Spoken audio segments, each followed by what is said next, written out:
Possiamo accomodarci? Take your seats, please. Good evening, everyone. Let's begin the hearing.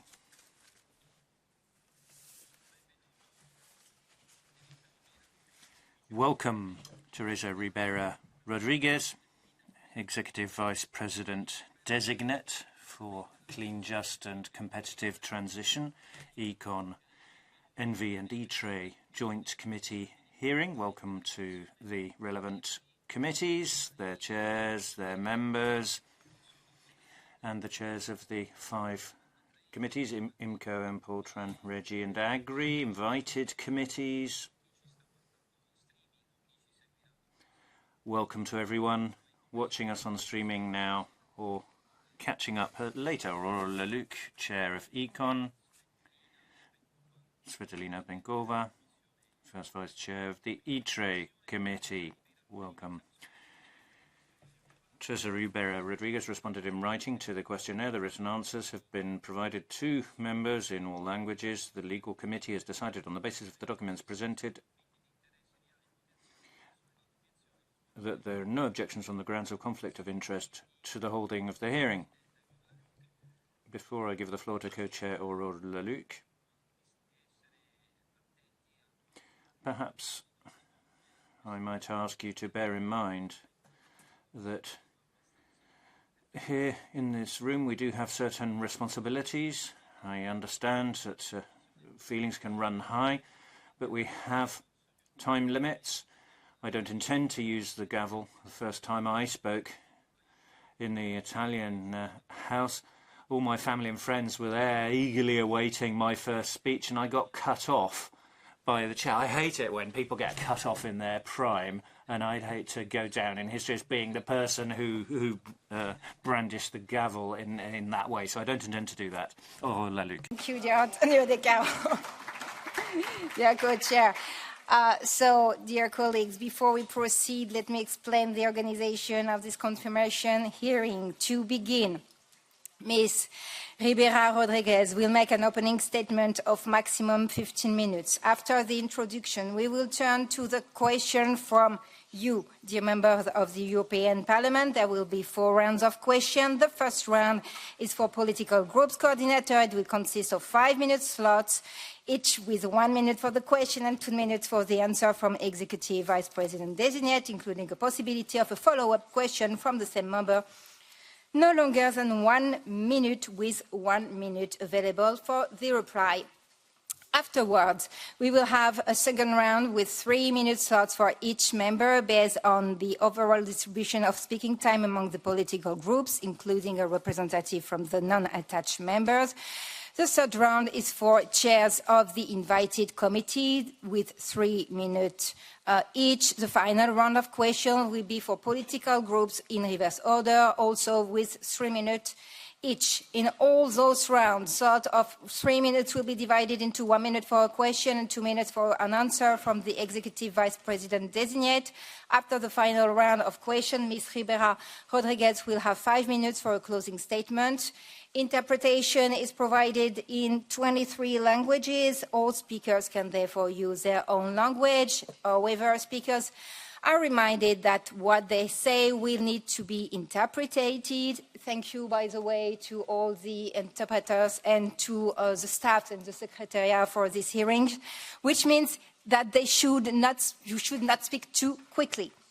I would also like to inform you that this confirmation hearing is live streamed on the Parliament's internet site. On the same site, it will be possible to access a video recording of the hearing within a few hours after it ends. And I now give the floor to my co-chair, Svetlana Penkova. Good evening, everyone. Executive Vice President Designate, before we move on to your opening statement, let me start by acknowledging your responses to the horizontal written questions and your readiness to cooperate with the European Parliament. This is particularly important in the context of the revision of the framework agreement between the European Parliament and the Commission, in particular regarding your engagement to be regularly present in the committees and plenaries to follow up on Parliament's legislative initiatives, and to timely share information to the Parliament as co-legislator and arm of the budgetary authority. We count on the full implementation of these commitments and emphasise the Commission's role as the honest broker in the legislative procedures and interinstitutional negotiations, ensuring equal treatment of the Parliament and the Council. We equally count on your full cooperation to also inform our committees in advance of all upcoming proposals, with detailed justifications for those requiring urgent actions. This will ensure transparency and allow the Parliament to properly exercise its prerogatives. I now give the floor to Ms. Ribera Rodriguez, Executive Vice President Designate for a clean, just and competitive transition, for a presentation of no longer than 15 minutes. Ms. Ribera Rodriguez, the floor is yours. Muchas gracias, Presidente. Thank you very much, Chair. Thank you, co-chairs. Good evening. It's an honour for me to appear in this chamber. I'm doing this just 2 weeks after the worst tragedy that we've seen in Valencia for a long time, the second most deadly in Europe this century. So my first words, sharing the suffering of all those who have suffered its effects, my affection, my solidarity with victims and their families. I'm grateful to all those who were there right from the start, providing help with the rescue and providing help with the attempts at recovering some degree of normality in extraordinarily difficult circumstances. I also want to share those demonstrations of affection and support that people in Valencia have been receiving right from the start. Unfortunately, extreme weather phenomena, such as those which we saw 2 weeks ago, are going to be increasingly frequent and intense. For this reason, it is very important that we should recall, strengthen our economy to prepare and be resilient for climate change, but we also need to strengthen our response and protection capacity and our alert systems too. This is something that Europe has been doing for some time, but it is absolutely vital to continue with this and indeed do more and better. It is a crucial moment now to share reflections on the challenges facing our common European project. And we need to look at proposals for the future in line with the political guidelines presented by President von der Leyen. I want to do so based on my commitment to Europe and Europeans and to our values, respect and dialogue, solidarity and democracy, cohesion between countries and regions, rule of law. These are values that represent the European dream, not only for those of us who live on this continent, but this is the dream of many people in many parts of the world. And it is true that dreams can change over time. The world changes, Europe changes, but it is also vital for us to stay firm with these values which have accompanied us for decades in our common project. They confirm the need to have an international order based on rules and the recognition and defence of human rights regardless of the place or group threatened. Our involvement and advocacy in conflict reduction and the fight against poverty. A commitment to prosperity and opportunities for all, but especially for young people. Striving for a healthy and livable planet by addressing climate change and biodiversity loss, and the vocation to manufacture more and better on European soil, leading innovation in key sectors and making efficient use of resources, reducing pollution and generating opportunities on the basis of an internal market which is a work in progress, and it is absolutely vital to continue making that progress. In a context of geopolitical instability and major changes in the global economy, we must reaffirm our strategic autonomy and modernise our productive fabric. To this end, we know that the green and digital transitions are particularly important vectors, as is deepening the internal market. We live in a continent rich in history, art, culture and biodiversity, but we do not want to be just an attractive place for visitors. We want to obtain quality goods and services. We want to have an economy that works. We know that competition policy can help us to work more and better, saving on costs for consumers, facilitating investment on the continent, and improving the quality of life and our surroundings. Turbulent, uncertain, and full of interdependencies. And still, when acting united, we have the capacity to face the new challenges. We do it in a wise manner, as we did when responding to the COVID and to the Russian blackmail on access to affordable energy. The industrial race to reach climate neutrality is already ongoing, and the speed of change is accelerating. The rest of the world is not going to wait for us. So let's use our very big capacities, because we know that we cannot afford to fall behind, but neither can we afford to leave anyone behind. Clean solutions, fair transitions, and a competitive, well-functioning single market are at the core of the responses that we need. The European project was conceived as a single market based on a social economy committed to the rule of law. A single market that is a very valuable asset, catering more than 450 million European consumers with 26 million businesses, the vast of them small and medium-sized enterprises, employing nearly 136 million people and generating 10% of the global GDP.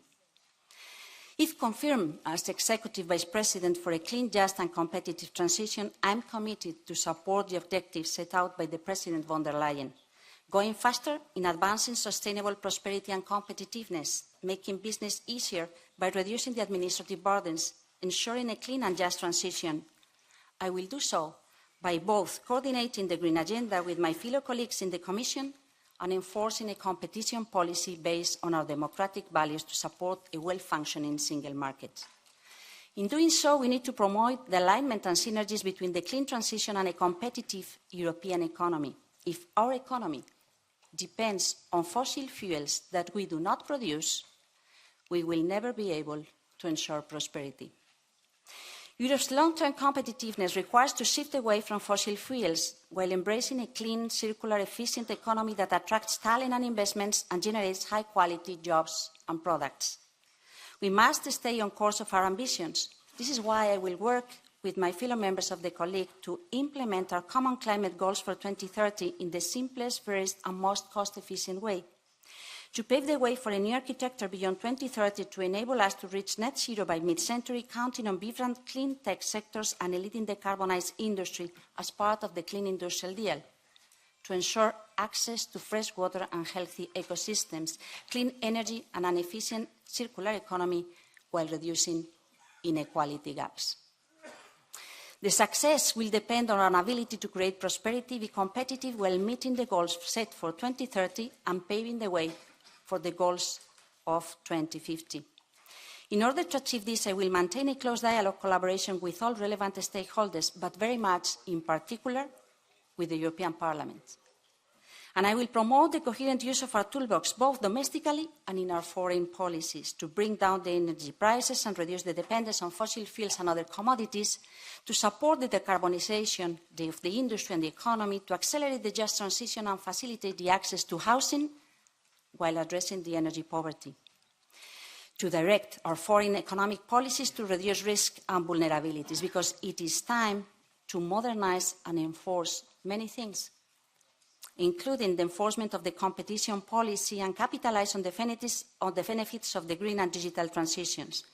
A new approach to competition policy that is more supportive of companies scaling up in global markets and allows European business and consumers to enjoy the benefits of effective competition, acknowledging that external competition cannot last if we give up on competition internally.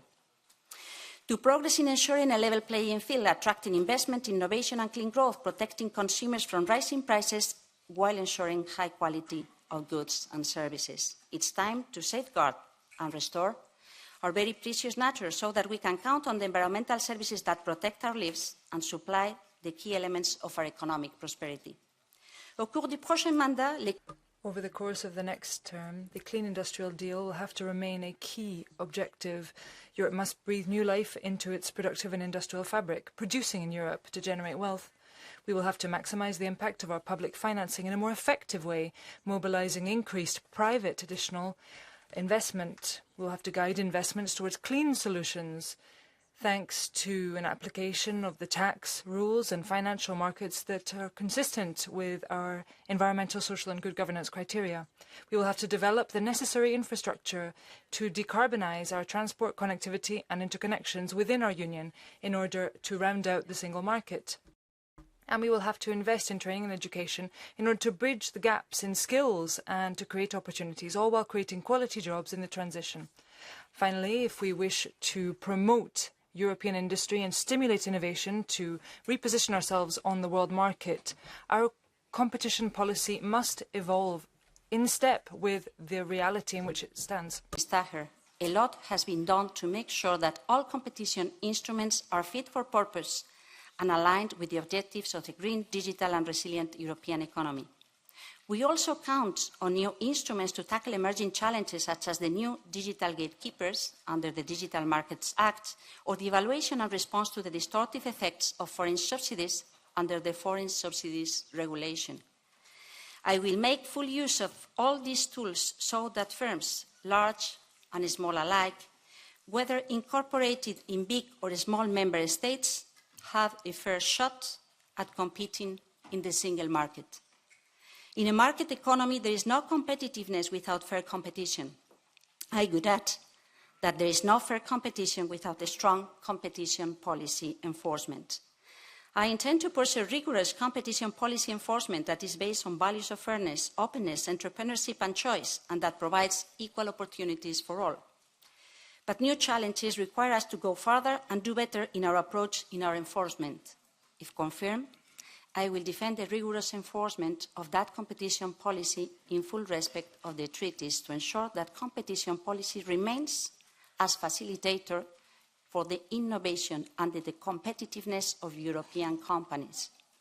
Taking into account contemporary needs and dynamics like globalization, the need to decarbonize and provide sustainability, the impact of the digital transformation, or the compelling demands to innovate and build resilience.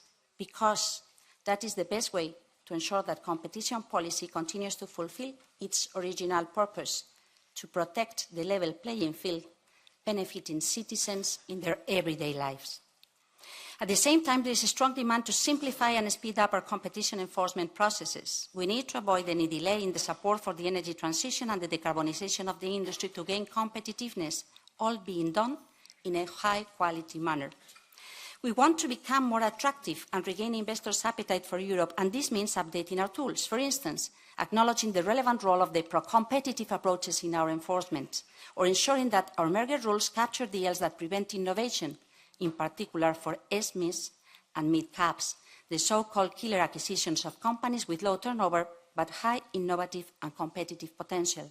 Certainly, this will be one of the more challenging tasks ahead. Same attention should be given to keep our market open to innovation while preventing unfair foreign subsidized investments that may undermine fair competition for European business. During the crisis, we have responded to the needs of people and business. Let's build from the experience. In line with my mission letter, I will provide a new state aid framework to accelerate the rollout of renewable energy, to deploy industrial decarbonization and to ensure sufficient manufacturing capacity of clean tech. This means a simplification of state aid, prioritizing our work on the most distortive aids. I want the state aid assessment process of IPCAs, the important projects of common European interest, to become simpler and faster. I'm also willing to study the proposals being made by some experts and leaders in the European economy for IPCAs so that they could be used for innovation in strategic sectors. By making the most effective use of IPCAs and strengthening their cross-border dimension, we can further deepen the single market and help firms to achieve more scale.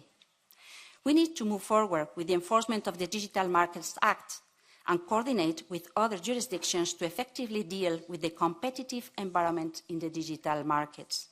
I will work with the Executive Vice President for Technological Sovereignty, Security and Democracy so to implement the new approach to regulate digital markets, ensuring contestability and fairness complementary to the continued enforcement of competition rules.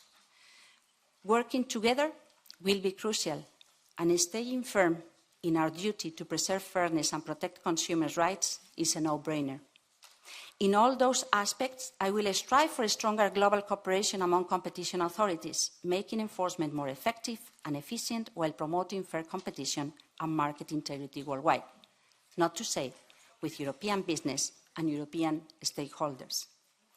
Valuing the role of the European Parliament, keeping the Parliament informed and ensuring you can contribute to the debate on policy proposals related to competition is certainly one of my most important duties. Thank you so much.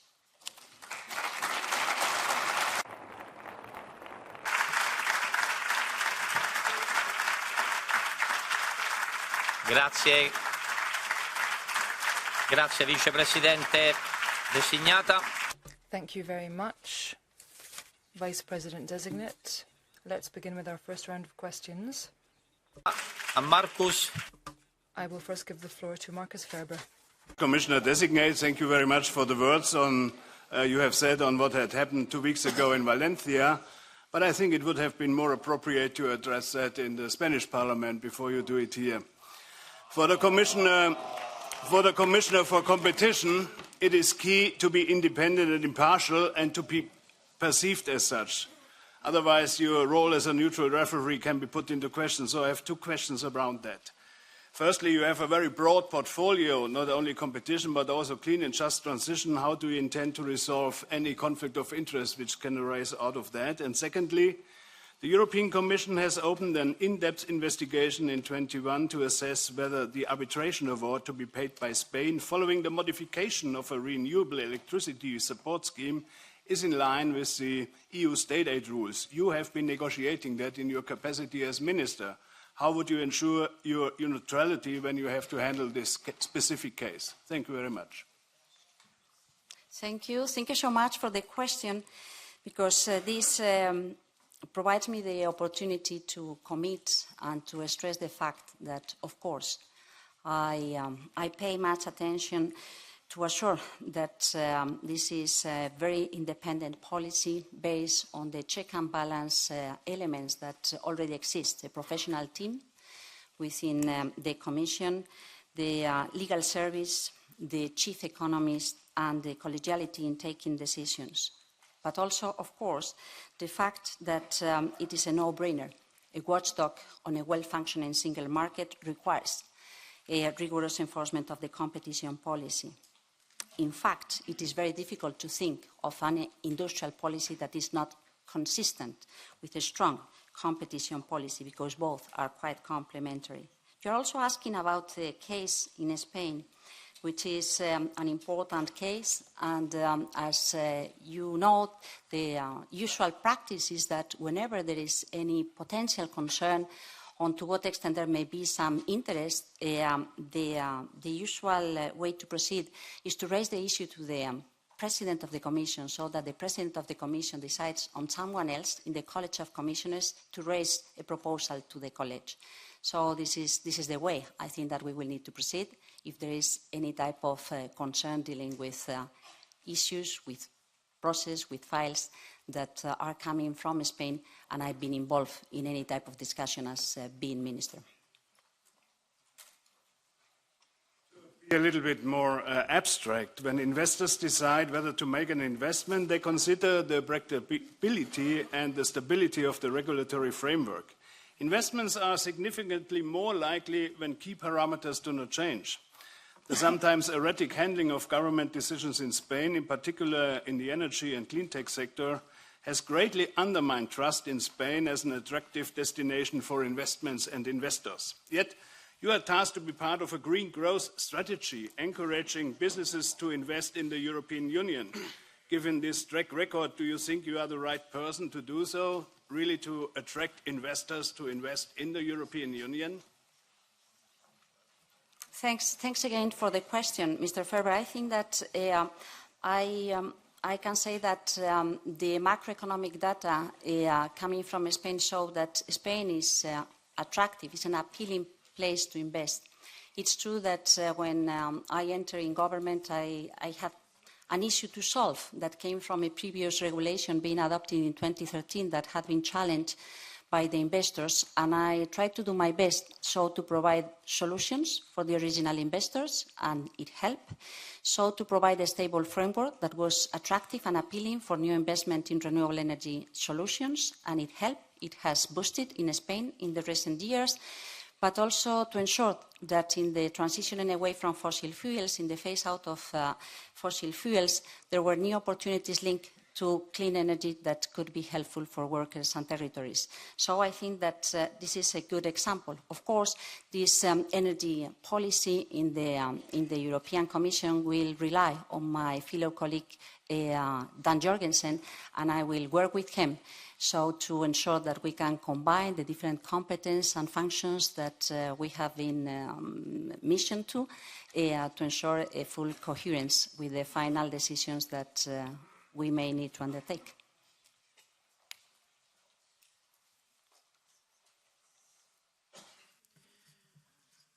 Jonas Fernandez. Thank you, Chair. Welcome, Commissioner designated. First, I have to say that I fully agree with my colleague Marcus Ferber. The Spanish matter must be treated in the Spanish Congress. In any case, your mission letter your mission letter tasks you to develop a new competition framework inter alia through a review of the major regulation, the simplification and proper enforcement of the state aid rules, and tackling killer acquisition. How will you take on this agenda, and specifically, how will you ensure that in the next 5 years, the goals of competition policy, which is integrity of the single market and consumer protection, will work hand to hand with the need for a competitive European economy and a just transition that leaves no one behind? Furthermore, what will be your guiding principles in enforcing competition rules, including new tools such as the Digital Market Act and foreign subsidies regulation? Thank you. Thank you so much, and thank you for pointing out something that I did not mention, which is very important. Last week there was no plenary sessions in the Congress or the Senate, and this week I'm here because the plenary session in the Senate is this afternoon, so it was difficult for me to be there either today or tomorrow, but I will be there next week, and I think that this will help to clarify many things. But on the question that you have raised, I would say that, yes, after stressing the fact that we need to enforce this competition policy, we need to identify how competition policy can help even better the competitiveness of the European industries in a period where we know that we will be building the great solutions for the industry and for the global economies, and we do not want to lag behind. So the decarbonization, the environmental issues and green revolution, the efficiency of the use of the resources of the digital transformation are very much in this point of the agenda. And the combination of the regulation and the single market are going to be key. I think that ensuring a level playing field requires the use of all the tools in the competition policy. But as I said, there is a strong demand to simplify the burdens, to ensure that an update of some of the tools that have been used for years, such as the antitrust or the mergers regulation and guidelines, may help for purpose, and to better target those issues or those files that can create more distortive behaviors and more distortive effects in the economy. The new rules, such as the Foreign Subsidies Regulation or the Digital Markets Act, show that the challenges are being captured by the regulation, but we need to implement how they work. The interdependency and between industry and competence is quite important. We cannot think of a well-functioning industry without taking into consideration the competition rules, but neither we can count on a sound industrial policy if we do not take into consideration the main drivers of change that are happening right now. So we will be paying attention to all these issues in our cluster, and of course the stress on my side will be mainly on the competition policy.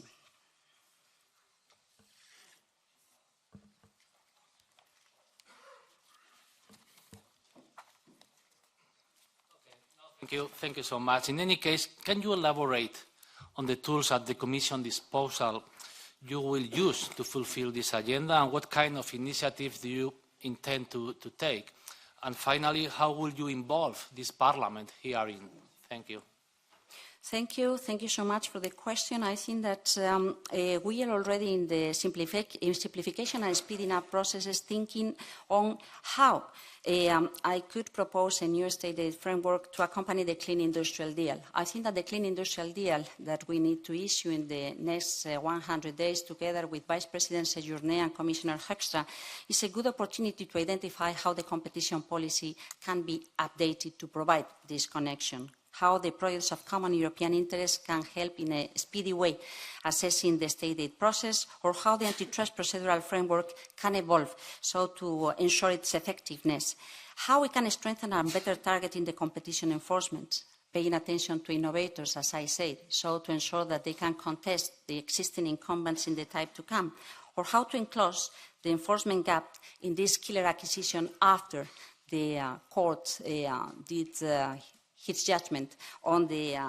attempt being made by Commissioner Vestager that was not supported by the court. I think that providing upfront guidance on how to cut the red tape to enable unproblematic measures and cooperations between companies will be very important. So going through the different existing rules and developing the new tools that you adopted in the last mandate is important, and doing all of that, counting on you in the policy proposal moment, but also later on in the implementation, so to follow up the success will be very important too. Sorry.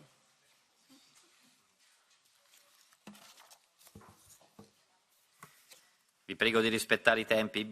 Please do respect the time limit. Minister, 2 weeks on from the disaster in Valencia, when you hid from Spain, doesn't surprise me because Pedro Sanchez has fled to Azerbaijan. But there will be no impunity.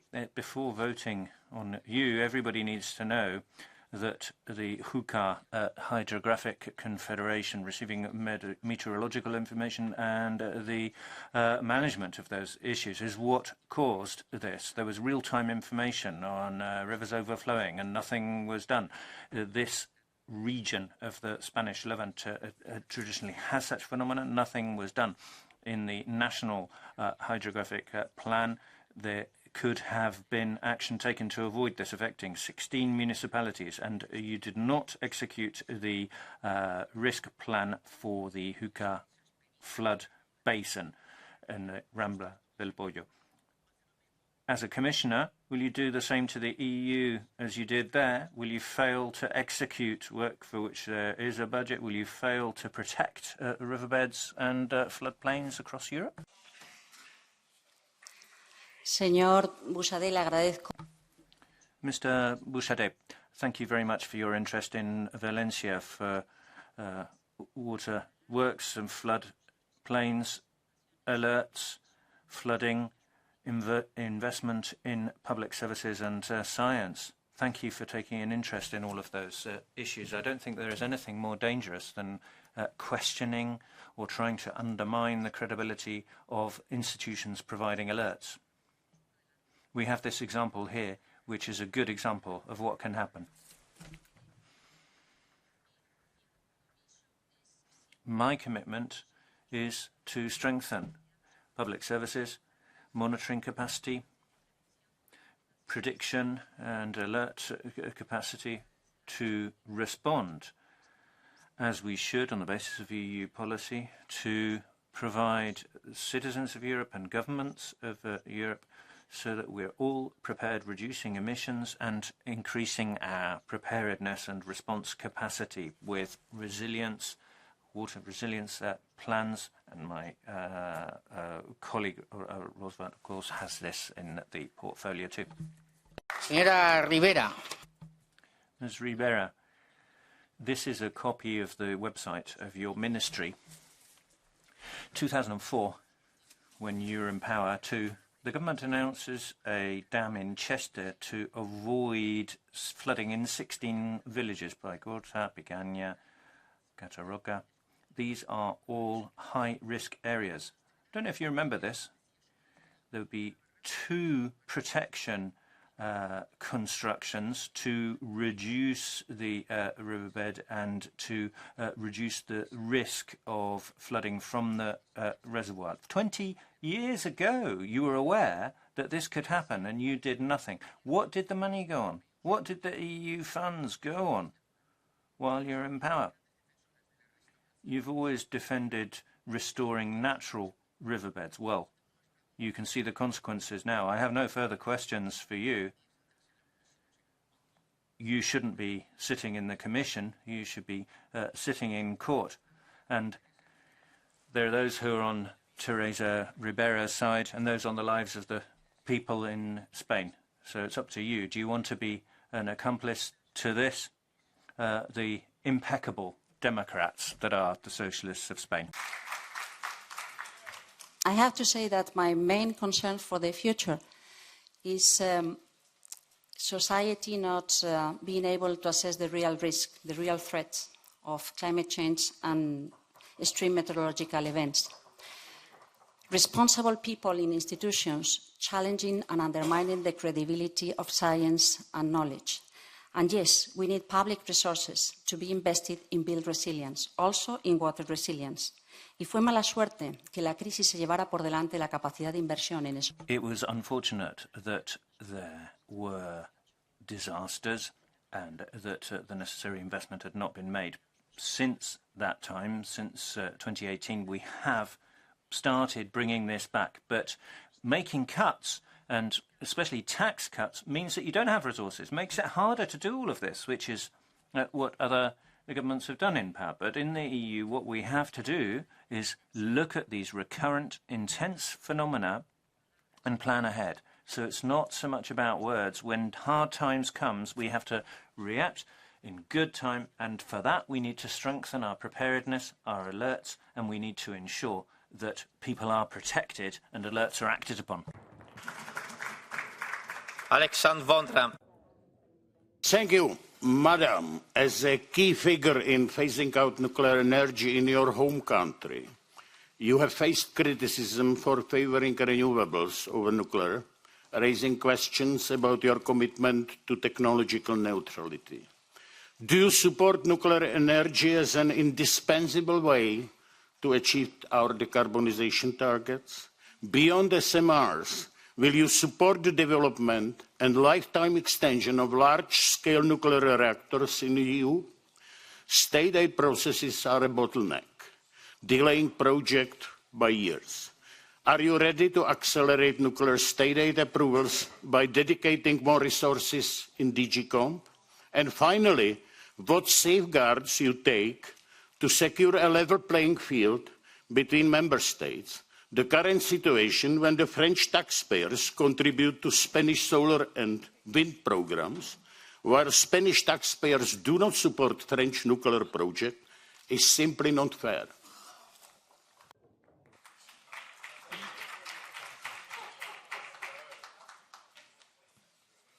No, thank you so much for this question, which is quite an important question. I think that it is quite important to come back to the basic principles on the energy policy in Europe. I think that we are trying to build a common energy policy, but respecting each member state decision on how to organize its energy mix.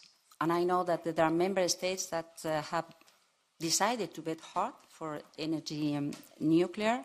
Others have decided to bet hard for renewable energy solutions, and all of them are trying to strive so to get the goals being set by 2030 and 2050 in terms of decarbonization and electrification of the energy systems, and all of them deserve respect.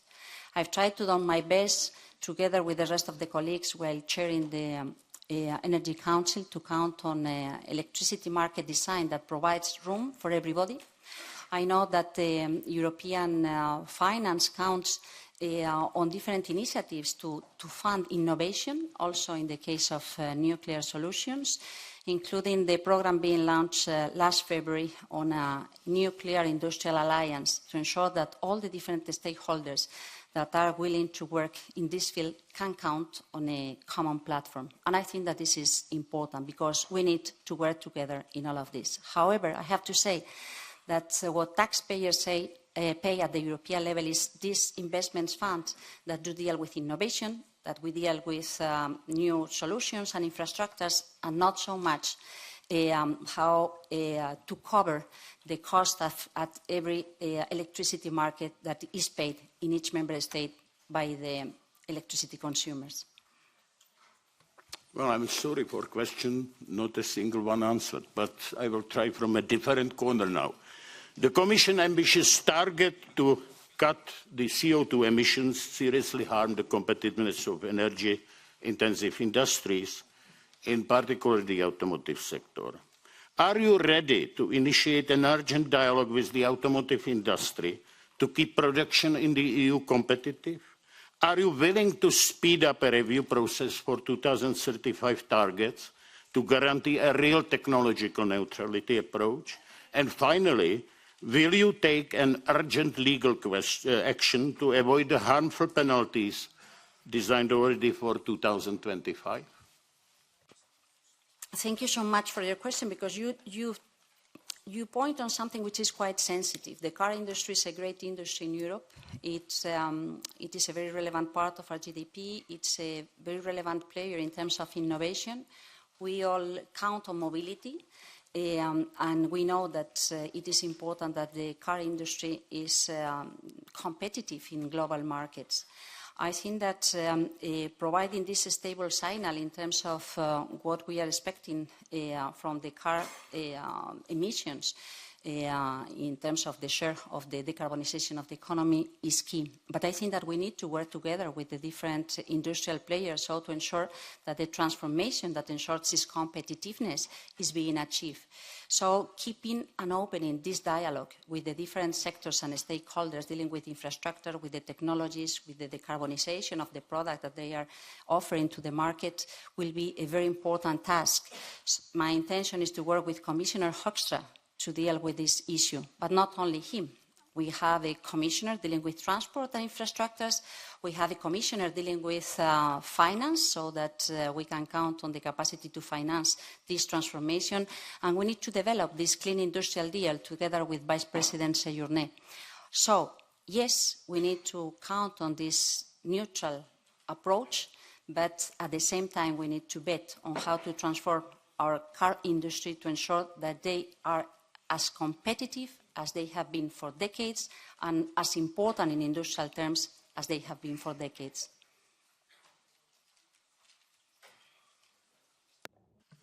Pascal Canfin. Madame la commissaire désignée, bienvenue au Parlement européen. Commissioner designate, welcome to the European Parliament. I have a question for you on climate change adaptation, and let me underscore how shocking it is to hear my colleague from Vox talking for 2 minutes about the events of Valencia without even once using the term climate change.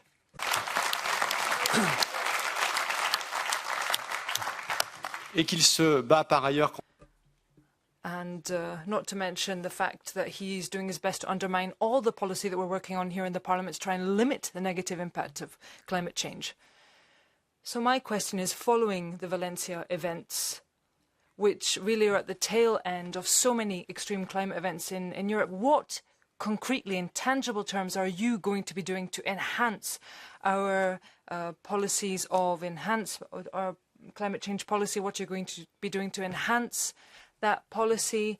Under the Green Deal, we want to try and slash emissions, but we need to have more of a focus on adapting to climate change, and following the events of Valencia, we need to see things moving faster. Thank you so much for your question, Pascal. C'est très important parce que c'est vrai que... Thank you very much for that question, Pascal. It's crucial to focus on this, because really what happened in Valencia is proof that we weren't ready. European Environmental Agency last spring showed that even if we have done lots of things at the European level, we are still far away from what we need. So building resilience will be very important. And this means taking into consideration the adaptation plan and the assessment, the review of the European adaptation plan, so to concentrate on those aspects, those policies that may help to any local authority, including, of course, national governments, to take the right decisions. Water stress is very important Flooding is very important. The quality of the soil, because of the combination of different environmental or changes in the use of the soil, will be very important under the additional threat of higher temperatures in a vast part of Europe. So I think that if we need to ensure food security, a well-functioning economy, access to fresh water for any economic or human use, will be key to develop these capacities. My engagement, together with Commissioner Hoekstra, is to develop and to ensure this European adaptation plan so that we can think, we can eventually assess, as I have heard some of you have already suggested, on the possibility to introduce some regulation to this point. But let's not trick ourselves. I think that we may need different approaches, different sectors, different responses at different realities. In any case, early warning, capacity to assess, and early response will always be a key element in the type of elements, in the type of policies that we need to put in place. Merci. Je voulais poser une question sur l'industrie. Thank you very much. I had a question about the automotive industry. The Renew Group supports the objectives that we voted to adopt, and it would appear that the Commission is with us on that, judging by what we've heard in the hearings. Nonetheless, that we know that when it comes to certain subcontractors related to the automotive industry, there will be some tough times, and the Parliament has fought to have a specific fund in the Just Transition for subcontractors and those working with the automotive industry. And as you will be heading up the Just Transition, can you commit to supporting that in the upcoming budget discussions? Can you commit to supporting that Parliament request in the text on CO2 emissions? This is something that could very well get lost in the budget negotiations, but can we count on your support? Thank you very much for your question. As I was saying, I think that it's crucial to ensure that the automotive industry, and indeed the whole of the supply chain linking back to that, work well in Europe. And that means we need to work together. We need to ensure that there is a level playing field. And we need to ensure that we have subsidies that are going to work along those lines. But at the same time, it's very important when looking at this transition to gauge the impact on workers. I cannot commit to something specific, but I can commit to doing my best to ensuring that the transition will be fair when it comes to the automotive industry, and to looking at the different things that can be done with the various financial instruments and in the context of the budget negotiations on the MFF. Workers in this sector, and that we can deal with these issues in due time to avoid additional burdens, additional harm. Rasmus Andriessen. Thank you so much, Ms. Ribera, for attending the committee. I think it's good to have you here. High food, energy or housing prices hit ordinary citizens in Europe hard, and the cost of living crisis, I think, is one of the major challenges we are facing. Market concentration and price agreements from big corporations are part of the problem, and they are hurting our citizens. And one example for this, companies coordinating price hikes to increase their profit margin is the sweets industry, where big corporations already had to pay fines of illegal price agreements and information sharing.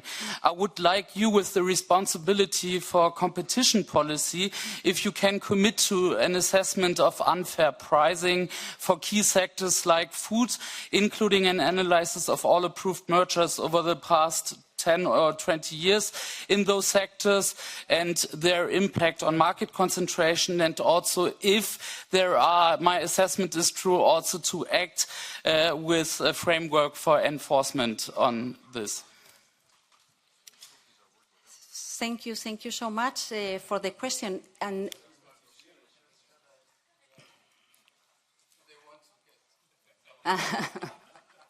no, thank you so much for your question. Yes, I think that food and energy are goods very important for anyone, for any consumer. And of course, the evolution of prices, the spike in energy prices in the previous year has such a terrible impact in the households, in the families, SMEs, but particularly in the families when dealing with food. And I think that it is a question that cannot only be solved through the competition policies. In many occasions, it is connected to other regulatory requirements or to behaviors that are connected to other type of evolution in the markets. But I think that, yes, competition policy and competition tools have to pay attention to any potential behavior that can create additional problems or that can be behind this evolution in profits for companies and not so much for consumers.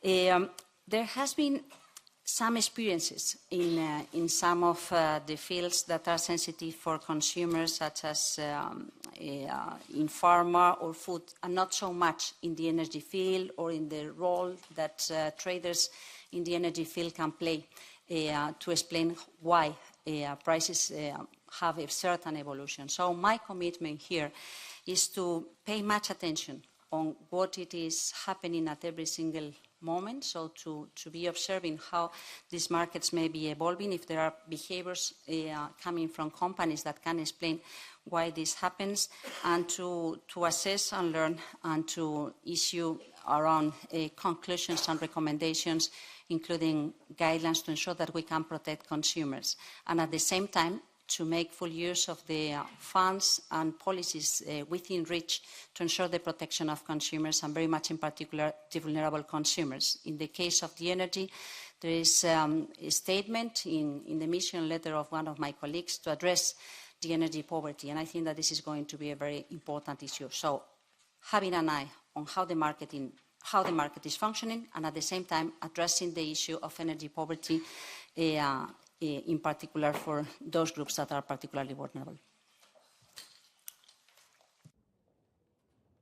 Good to hear that you will prioritize this, so I would like to specify a little bit on the context and where I think there is also a possibility to address this in the field of competition, and this is about Article 102 in the treaties, which actually gives the Commission the ability to act in questions like this. So my follow-up questions goes on specific measures linked to Article 102 and to the enforcement part. So maybe you could also come with a remark on if you would be willing to explore on, for example, also how Article 102 could apply to price increases in the context of bottlenecks, and also there on if you would be willing to do also guidelines on the enforcement, especially linked to the Article 102.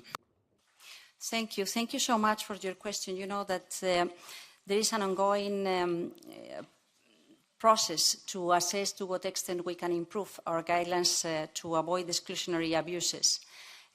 But yes, it is probably important to think about the possibility to develop and update the guidelines on exploitative abuses, so to avoid a direct impact on consumers, not only on how competitors may be taking positions or may be behaving in such a way that they exclude, they abuse against some other competitors, but also how, through these abusive clauses, there may be a direct impact on consumers.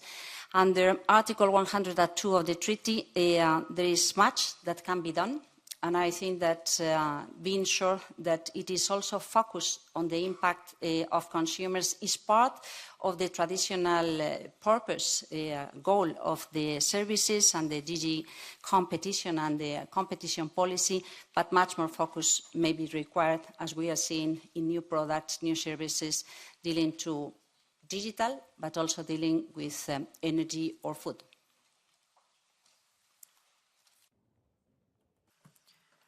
Martin Schirdenwan. Ja, vielen Dank. Thank you very much, Madam Ribera. Now, I've been listening with great interest, as also when you were talking about competitive law and state aid rules. I have a specific question. Right now, we have a huge housing crisis in Europe. it's very difficult to find affordable housing. And of course, the state aid rules have contributed to this. And that's why we see less social housing constructed throughout Europe. And where I come from, Berlin, 60% of the households have the right to having social housing. And of course, only a small portion of them actually receive it. So the question is, as Vice President of the Commission, what could you do?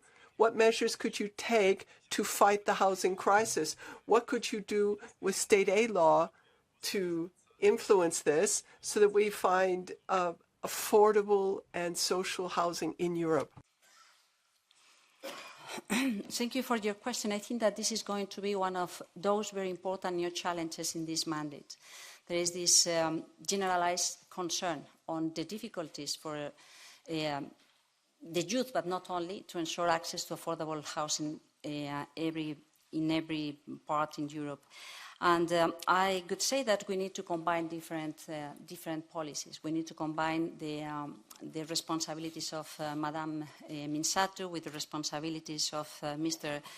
Jorgensen and of course, the competition approach. There is the option of counting on the support of the national governments to provide access to affordable houses or the direct help to consumers. But I think that it is still important to think to what extent we can expand this identification of an update in the state aid guidance on the use of state aid for access to housing.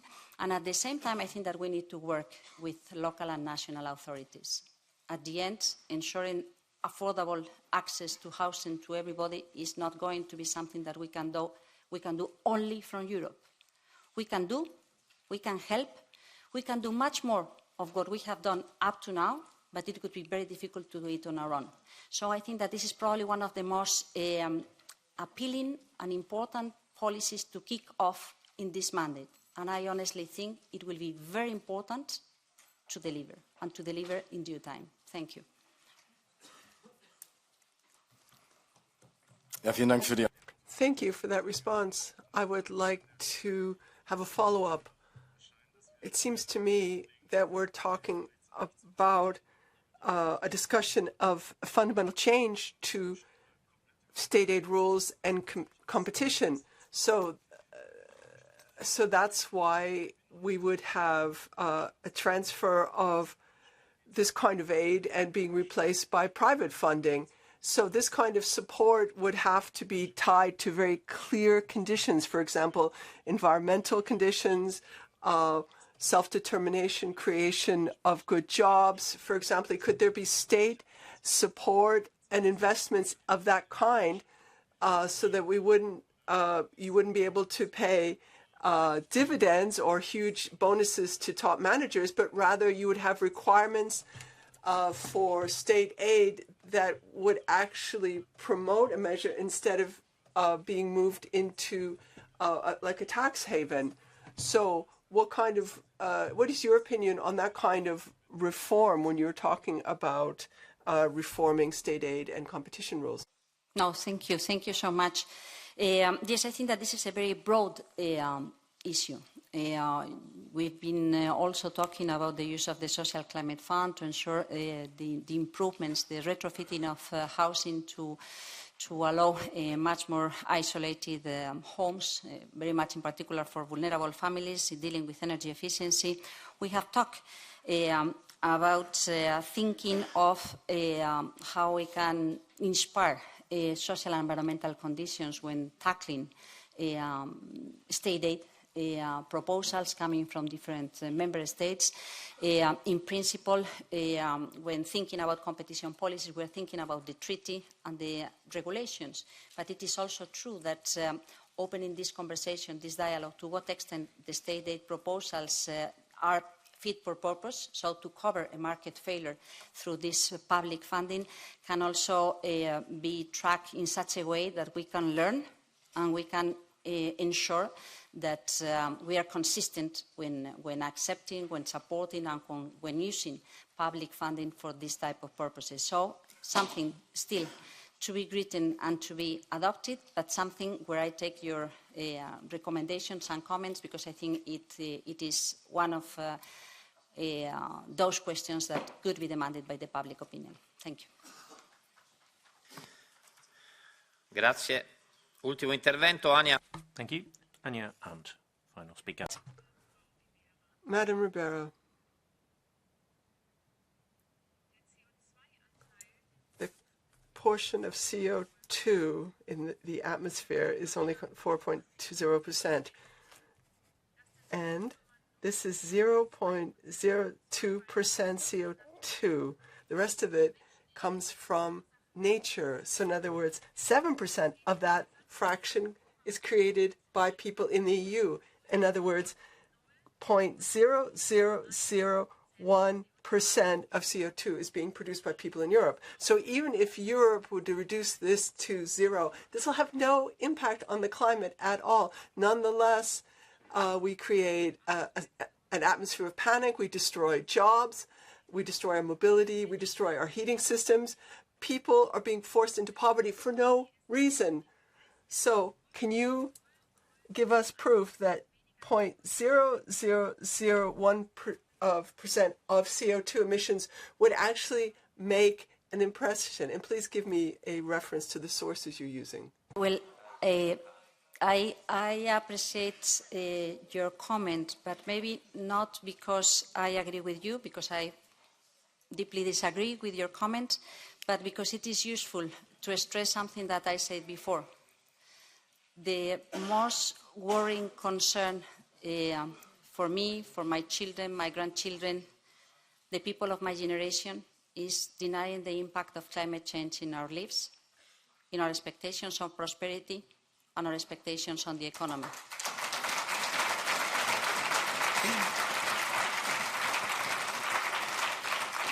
The data is terrifying. We have overpassed 1.5 degrees in 2024, as Copernicus stated last week. The Gulf Current, the North Atlantic stream, is near the collapse, and that could create very difficult circumstances for Northern Europe.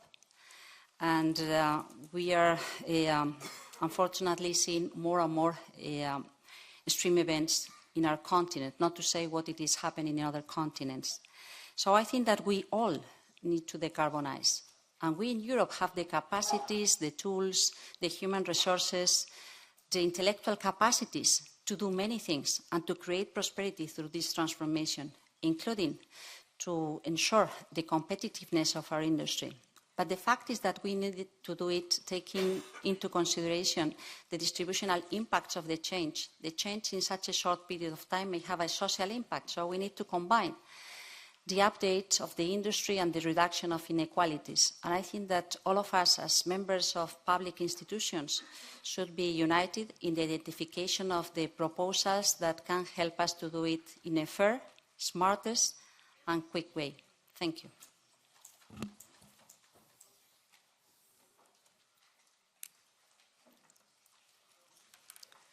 Frau Ribera. Madam Ribera, so you didn't provide me with any proof, so I have another question. The Conservative parties in Alberta, in Canada, have decided to no longer consider CO2 as a dangerous substance, rather as a basic component of life on Earth by promoting plants. So I think this is ridiculous to be chasing CO2 the way we're doing it. And so how is it going to be earlier? It was warmer earlier because of the change in activities, because of the different natural cycles, the position of the world vis-a-vis the sun, all these natural reasons. No one can measure how the warming we're seeing on our Earth is actually being influenced by people activity, and especially considering the very tiny proportion that the EU has on this warming. So I think these models are kind of inventing a catastrophe. So is it really justified to reduce 0.000% CO2 and simply destroy Europe by doing so? I think it's impossible if you speak so loud. It's not a democratic thing to interrupt me when I'm speaking. C'est absolument démocratique que tout le monde ait 1 minute. What is democratic is for everyone to have 1 minute and for everyone to respect the 1 minute limit. All political groups have the same time limit. Please do respect them. Everybody will be treated the same way. Justice, fairness.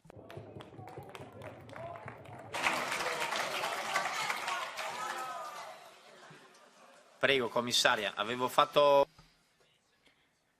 I did say at the beginning that we wanted people not to raise their voices and we wanted people to respect the time limit. We were doing pretty well. Maybe we can get back on track. Please not raise your voices and respect the time. Polite to all of you, because I think it is my duty, it's the duty of every single citizen. But I honestly think that it is not worth it to waste time on discussing things that are proven and that are assessed by people that know much more than us. The problem is sufficiently big to concentrate our efforts to find solutions, not to deny the reality or the science.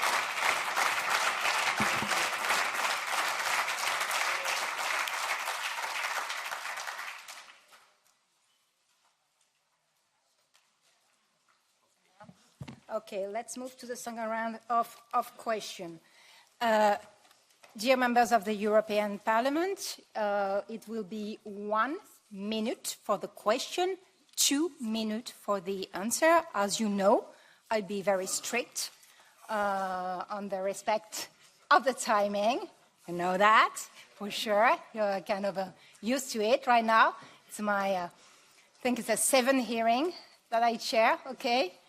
So now I give the floor to Dolores Montserrat from EPP, and my apologies if I've mispronounced your name. Ms. Montserrat for EPP. 1 minute. Señora Ministra, el campo...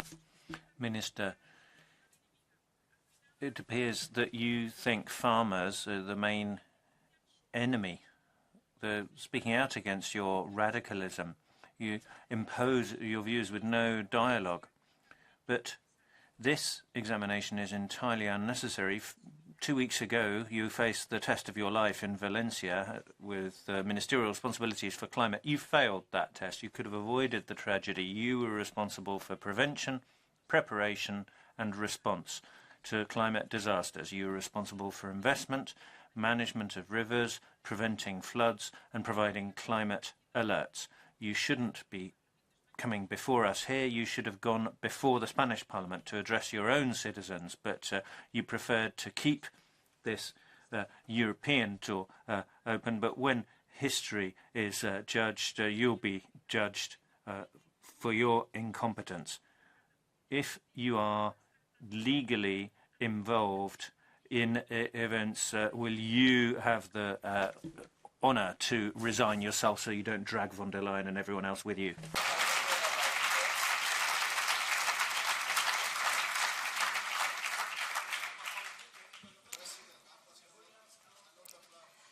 Thank you so much, Mrs. Montserrat, because this allows me to explain the different responsibilities in a decentralized country, as it can happen in Germany. We, the national government, have the responsibility to issue the meteorological warnings and to follow the water data in real time, and to provide the means that are requested by the regional governments.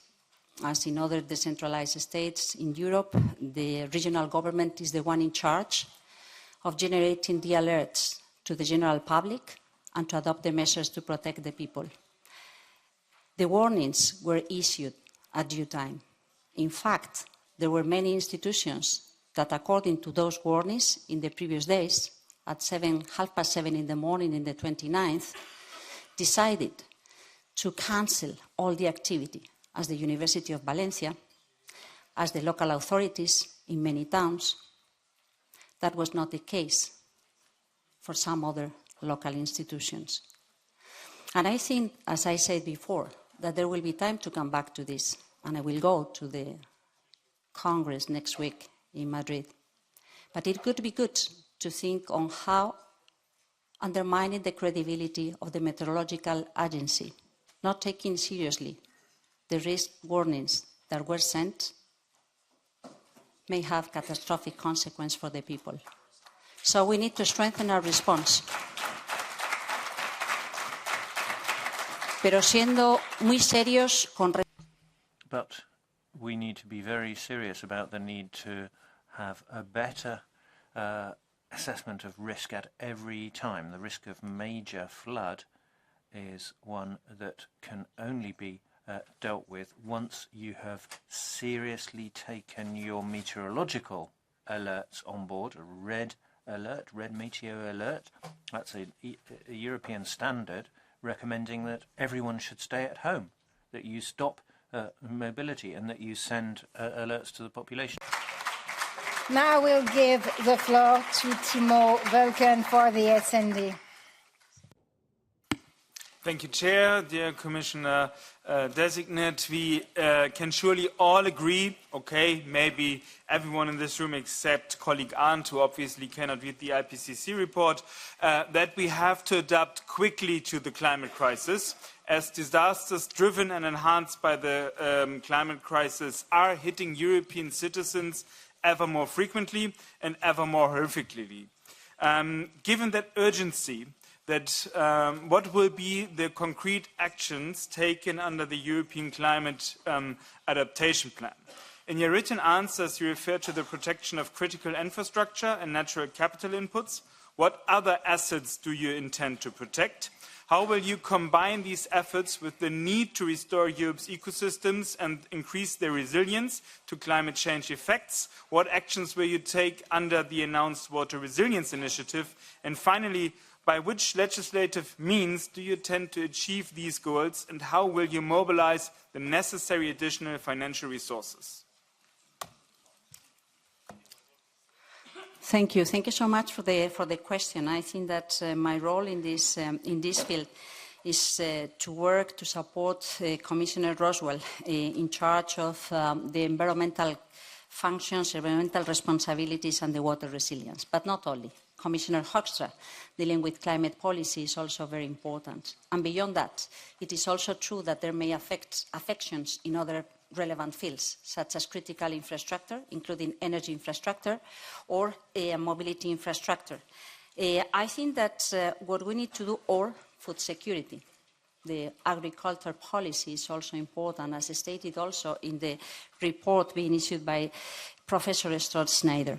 I think that it is important to take this overview, comprehensive understanding on the impacts of climate change in different aspects of our social and economic life. And I think it is important that we mainstream this concern in every single policy.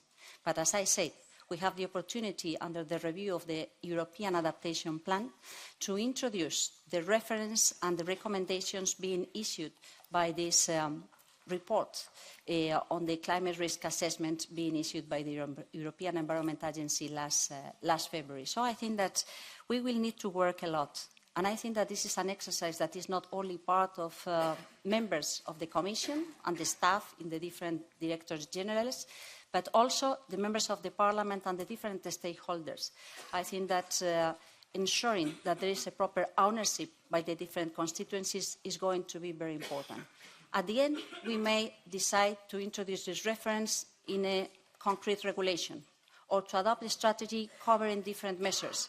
But I think that having the capacity to identify what, how and when will be very important, as well as when thinking about the funding through the different existing funds or in the discussion of the budget to come.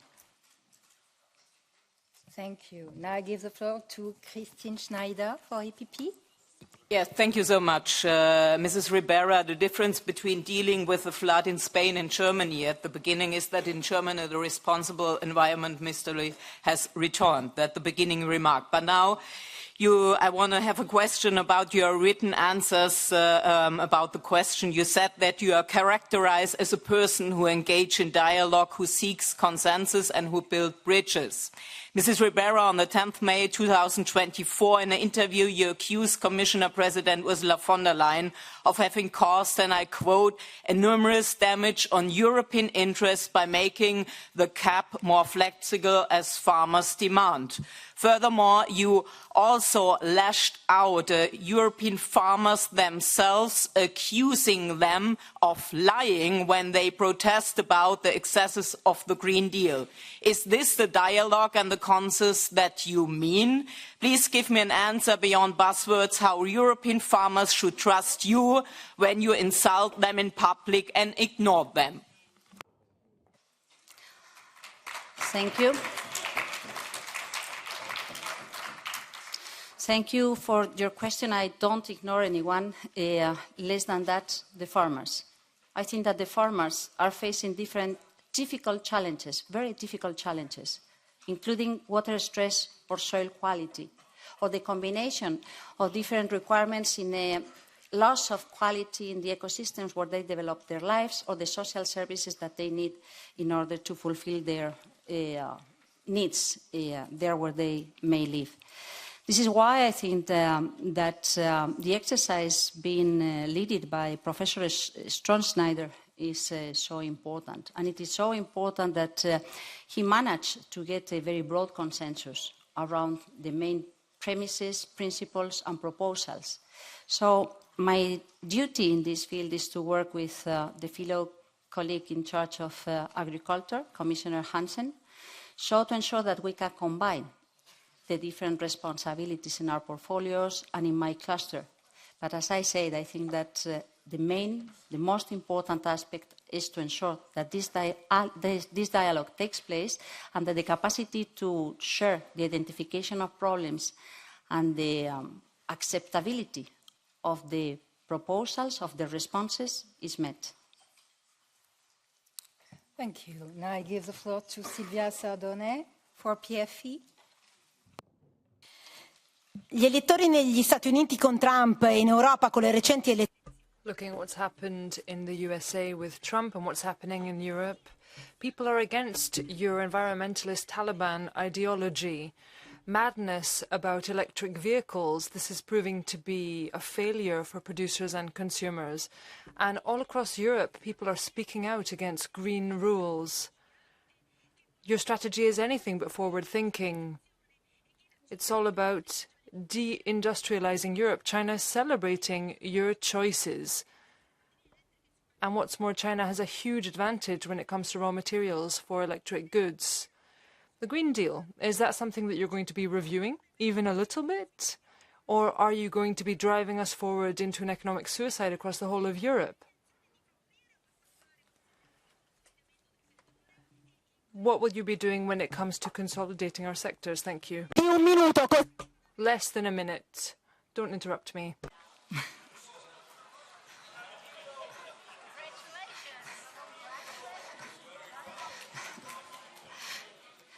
Gracias por la pregunta y gracias por... Thank you for that question, and thanks very much for that rather intense minute. I can see that you're going to need a lot of answers, and if we're not able to get to all of them today, well, we'll be able to get to them in the future. It is my view that we have a Green Deal that will be very helpful when it comes to guiding our decisions, which are key when it comes to environmental and social issues. And denying the depth of the problem is not going to make anything any easier. We need to be firm. We need to stand firm when it comes to that vision and that commitment which has already been set out. And yes, we do need to be flexible, open and tolerant and ensure that we can achieve the consensus required to make sure that we can move forward, making progress on opportunities. I said in my introduction that the world won't be waiting for us. And if you look at the big issues around competition and competitiveness, it's not really got to do with the type of partnerships or agreements that should be signed with third countries. It's about being smart about how we go about things to make sure that people can make the most of opportunities, as well as creating new jobs and ensuring also that costs go down for consumers. I can commit to that, if you like. Thank you. And I give the floor to Nicola Procaccini for ECR. Buonasera. Lo scorso anno. Good evening. Last year, the maximum peak of CO2 was reached around the world. But if you look at emissions around the EU, this was under 8% of the total. And in light of that, don't you think that our priority should be the resilience of European territories and regions in the face of climate events caused by global warming? How can you justify the fact that Spain has become a leader in imports of gas from Russia? From 2022 to today, you've given Putin almost 8 billion euros. That's 6.5 times more than the aid provided to Ukraine. Lastly, what is your view on the work of your predecessor, Mr. Timmermans? Do you think that he was someone who was appreciated by European citizens? Thank you. Thank you so much for your questions. I will try to reply to the first two questions. I'm not going to comment on my fellow colleague Frans Timmermans, who did his best to do things, and probably we still need to learn how to do better. I think that, yes, last year the CO2 emissions went up once again, and I think that this is quite a concern. We need to break this tendency and to go down with CO2 emissions globally, and we need to honor our commitment to fulfill a decarbonized European economy by 2050. We have time, but not so much, and we need to do many things in a very short period of time in many different sectors. I think that this goes well with the other very important priority, which is to ensure that our different territories are ready for the climate impacts that we are already suffering. You come from a country, Italy, that, like mine, Spain, suffers wildfires, suffers droughts, suffers from flooding. And I think that this means that we need to accommodate to this new reality. We need to fight against this new reality. And probably we may get some inspiration coming from nature to be much more resilient in the type of response that we can develop. But as I said before, we also need to concentrate in research, observation, and attribution of weather events so that we can understand better how this may evolve in the time to come. So we need the two things: reducing emissions, but also developing and deepening our policies dealing with resilience, adaptation, and observation. Thank you. Thank you. Now I give the floor to Stéphanie Youn-Courtin for Renew. Merci, Madame la Présidente. Tout d'abord. Thank you, Madam Chair. Well, first of all, I'm sorry to disappoint you if I'm not shouting or talking about Trump or Putin in my question. Vice President-designate, Madam Ribera, the effective implementation of the Digital Markets Act will be key when it comes to trying to undo the monopoly of the big tech firms that dominate our technology. And looking at the results of the US elections, this is all the more pressing. But we do have cases with the DMA where the gatekeepers failed to uphold their obligations. For Apple, Google and Meta in particular, there was an inquiry carried out by DG Comp due to non-compliance.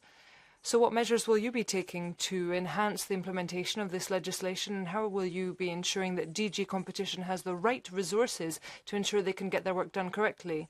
Indeed, are you in favour of monitoring fees that could be levied directly on the big players to increase our capacity?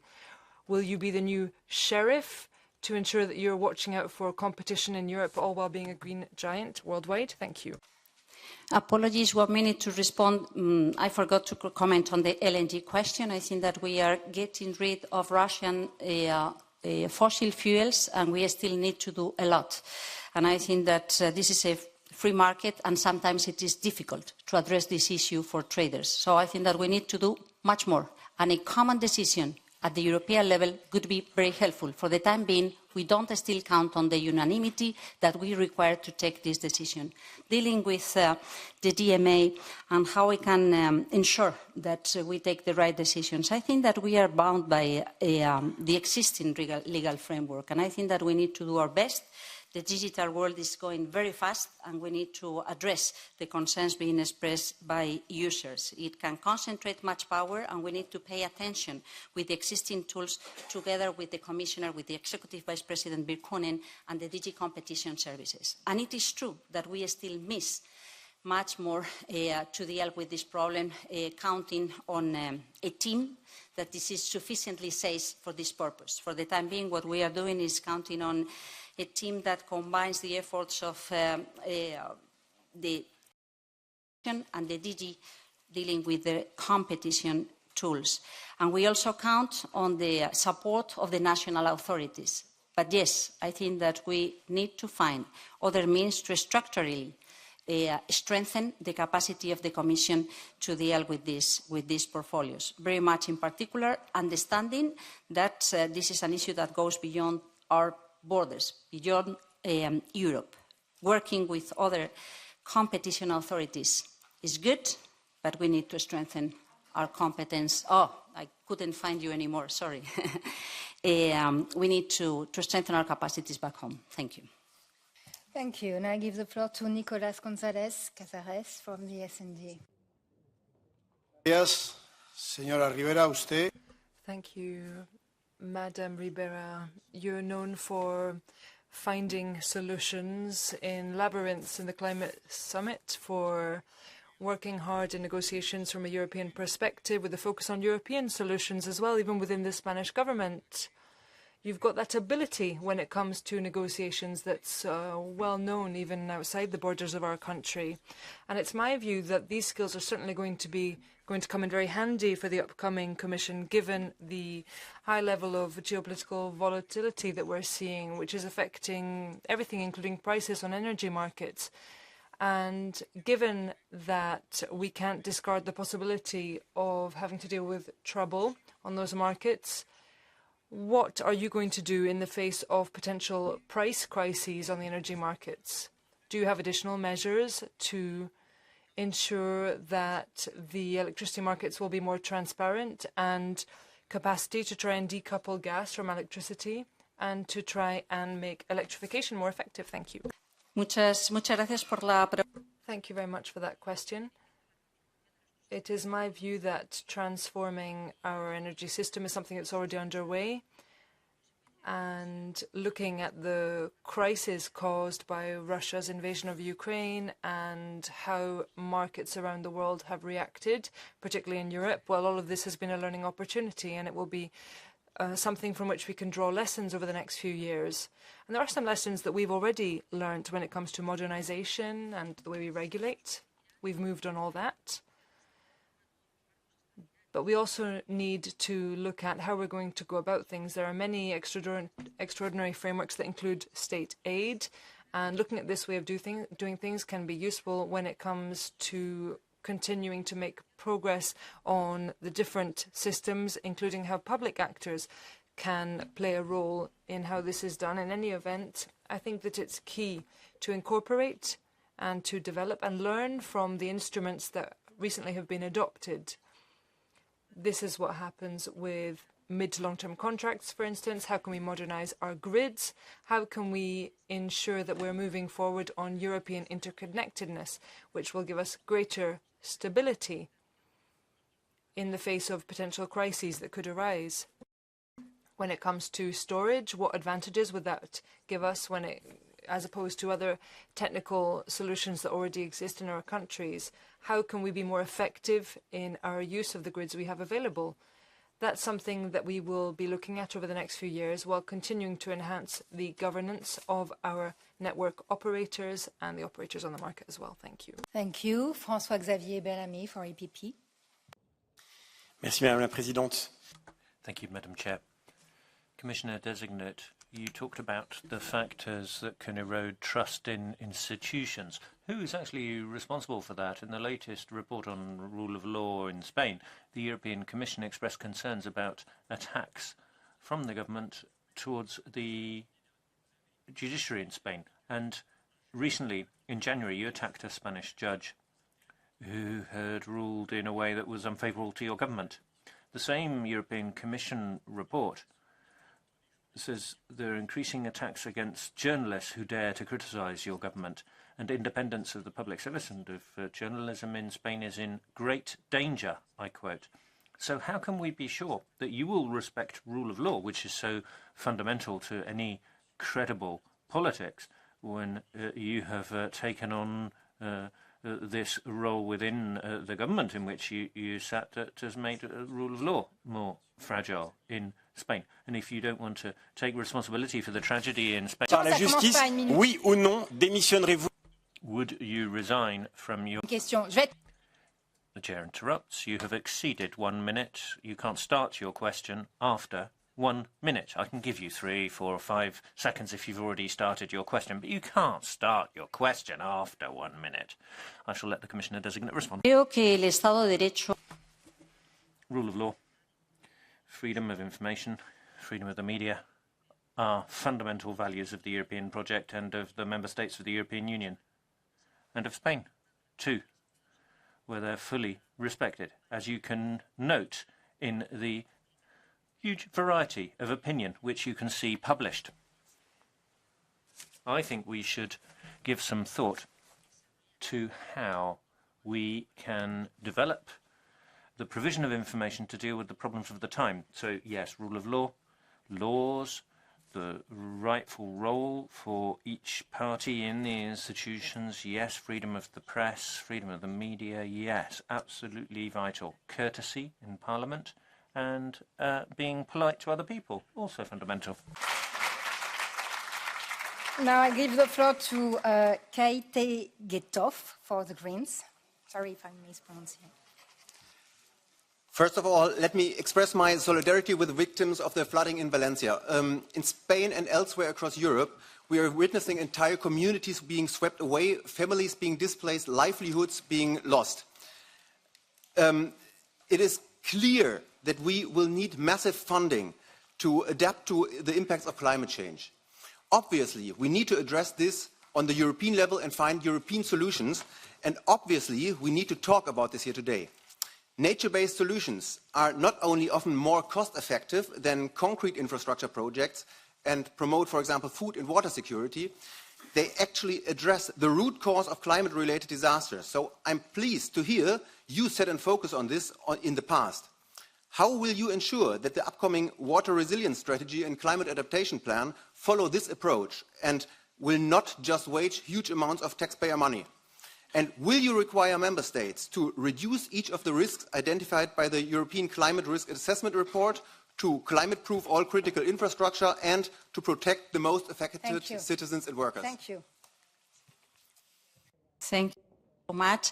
I will strive, if confirmed, to work with my fellow colleagues responsible of environment policies and climate policies, and not only. As I say, there may be other impacts dealing with funds, with finance, and with other sectoral policies that may help or difficult proper resilience and adaptation process in our countries. Dealing with water, I think that it is quite interesting and quite important that the water resilience appears connected to the title of one of the commissioners, because water, as it happens in the case of energy or food, is absolutely essential for the welfare of any human being and the economic activity and the food security and the farming and so on. And the changes in land use, the mismanagement of water, the climate impacts, the pollution of water are part of the issues that we need to address. So to preserve water quality and quantity, to enhance the competitive and innovative services that we have been developing in Europe for a very long while, and to address the root causes of water challenges. So yes, I commit myself to support and to work with my fellow colleagues in this issue. Yes, I think that water deserves much more attention. It is not that it has not been part of the European policies for a very long while, but I think that it is increasingly compelling. So this will be one of the priorities for this mandate. Thank you. Thank you. Now I give the floor to Raúl de la Hoz Quintano for EPP. Gracias, Presidenta. Thank you, Chair. Ms. Ribera, it's good to tell the truth here too in this Parliament. There was a question earlier from my parliamentary group about the Juca Confederation, Hydrographic Confederation. You said they did send alerts. The Confederation itself said we did not send alerts. It is not our role to do so. Lying is not cool, Ms. Ribera. Integrity in the job last week, the Supreme Court of Spain began proceedings against your friend, fellow party member and fellow minister in Sanchez's government, transport minister, the number 2 in the party, for 3 years, accused, Mr. Avalos is accused of criminal organisation, embezzlement and involvement with the fossil fuel mafia, as it is become known. 82 millones. Le hago la pregunta, le formulo la pregunta. The question is, would you resign if... No. Excuse me. Jusqu'à présent, up until now, I've been relatively strict on speaking time at hearings, and everybody has played along, more or less. But this is becoming a systematic abuse. Out of respect for the European Parliament, can I please ask you to stick to the speaking time and don't start your question after 1 minute, because then we're talking about 1 minute 30, and the difference between 1 minute and 1 minute 30 is huge. So I said this to Mr. Bellamy too. I'll give the floor to the Commissioner designate. Thank you so much. I will try to respond in European terms because I think that it matters. First, I insisted since the very beginning, the rule of law is absolutely capital. Second, I always honor the truth, so please be polite. Third, I think that respecting the rules of procedure, but also ensuring that the procedure and the decisions are being taken under the rule of law is very important, and I'm sure that this is the case. So please, if you have any problem, go back to Spain, and yes, the rule of law. thank you. Now I give the floor to Dario Tamburano for the left, for 1 minute. Teresa Ribera. Ms. Ribera, welcome to the E-Trade Committee. Various European industrial sectors, such as the most energy-intensive ones, such as the car industry, are currently lagging behind in terms of competitiveness, also due to energy costs. Additionally, public subsidies and the long-term industrial and economic policies of China and the US put our companies at an even greater disadvantage. Not only are millions of jobs at risk, but the socio-economic and political stability of the Union too. Despite the fact that the Green Deal has not really even begun, many, which we've heard about this evening too, many blame the current trend on decarbonisation policies and call for a U-turn in the name of competitiveness. Yet, how can you respond to those who call for backward steps by clarifying how you will support industry, jobs and Europeans' purchasing power? What do you think would be the consequences, on the other hand, of slowing down decarbonisation or not achieving it in terms of social and economic impact?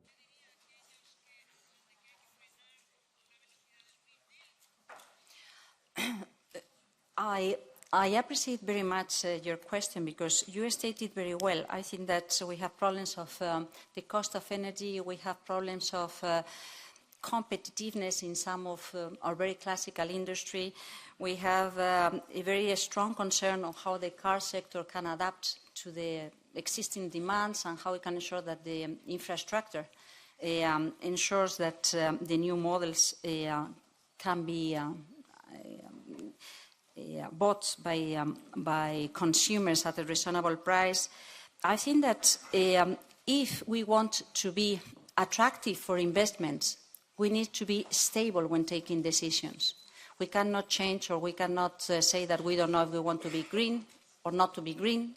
We go forwards or we go backwards. I think that that's not a very smart strategy.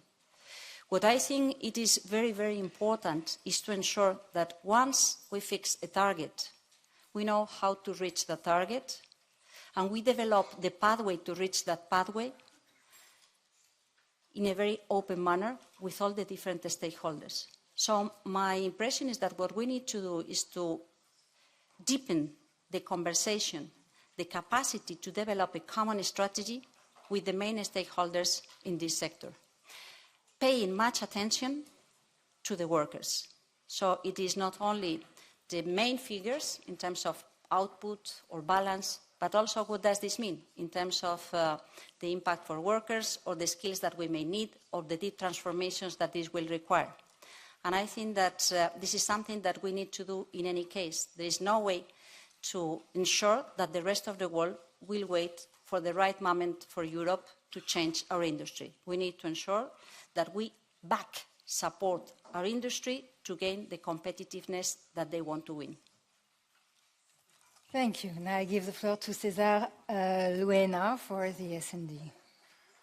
Muchas gracias, Presidenta. Thank you very much, Chair. Vice President, you can see that sometimes we get extras from films coming into the European Parliament too. We need to deal with crazy people with patience, indulgence, share the facts. We need to show how we can proceed with the Green Deal, with our strategies and with our targets, how we can increase our role at international summits. There's the Baku summit underway right now, and in January we're going to see somebody new moving into the White House, and that will leave a gap on the world stage, and the EU will have to step in to fill that gap. The nature restoration law also says that 20% of land and sea should be restored by 2030. How will you achieve that? And all the best of luck for the next 5 years. Por su pregunta, creo.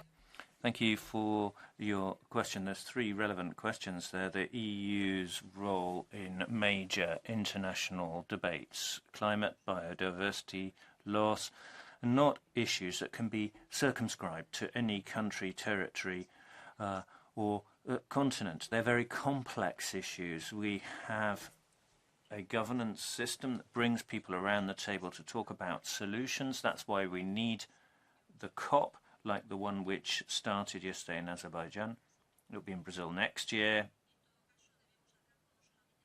We need to do this not only because it's important for the whole of humanity in general, but for us too. We will only be competitive in the EU if we have enough resources, we have a circular economy, we have enough raw materials, we have strategic autonomy, we have decarbonisation of the entire economy, and we have alternatives in terms of our energy sources. Our children and our grandchildren won't have the opportunity to have jobs or a functioning economy if we don't do this. We'll just be handing on that burden, and it will become ever more complex and ever harder to find solutions. Whoever's in the White House, to be honest, we still have to look for alliances. We still have to work hard to try to ensure that anyone in any capital of any country which is an EU member can make a contribution to this effort. I would say the same thing on the nature restoration law. I respect the fact that there were many discussions in this House. I know that it was not an easy discussion. It's a relevant point in terms not only of achieving our international obligations in relation to biodiversity, but also in terms of having ecosystems which will provide us with the services that our economy needs in varied areas. It's not enough to say we need to preserve what we have. We also have to work hard to restore, to bring other things back. So the Commission will be working together with the relevant people in agriculture, environment, climate, all policies that are linked to the territories, making strenuous efforts to take this to the relevant countries and capitals and stakeholders. To Jana Nagyova for PFP. Madam Commissioner Designate, thank you. Nuclear energy is an extremely important part of Europe's energy mix on the pathway to carbon neutrality. Not everywhere does the sun shine like in Spain or wind blows like in the North Sea. But construction of such sources is extremely financially demanding, and some form of state aid is inevitable. The notification of state aid for Dukovany, a nuclear power plant in the Czech Republic, including pre-notification phase, took nearly 4 years, ending April 2024. I worked with some decarbonization project for energy-intensive industry where notification took 2 to 4 years due to constantly changing rules in the area of state aid and additionally added questions and requests from the European Commission. But for EU economy to survive, time is crucial. Question, how will you streamline competition policy so it does not create additional market barriers as it does now? And how will you approach state aid notification for the construction of nuclear sources? Thank you.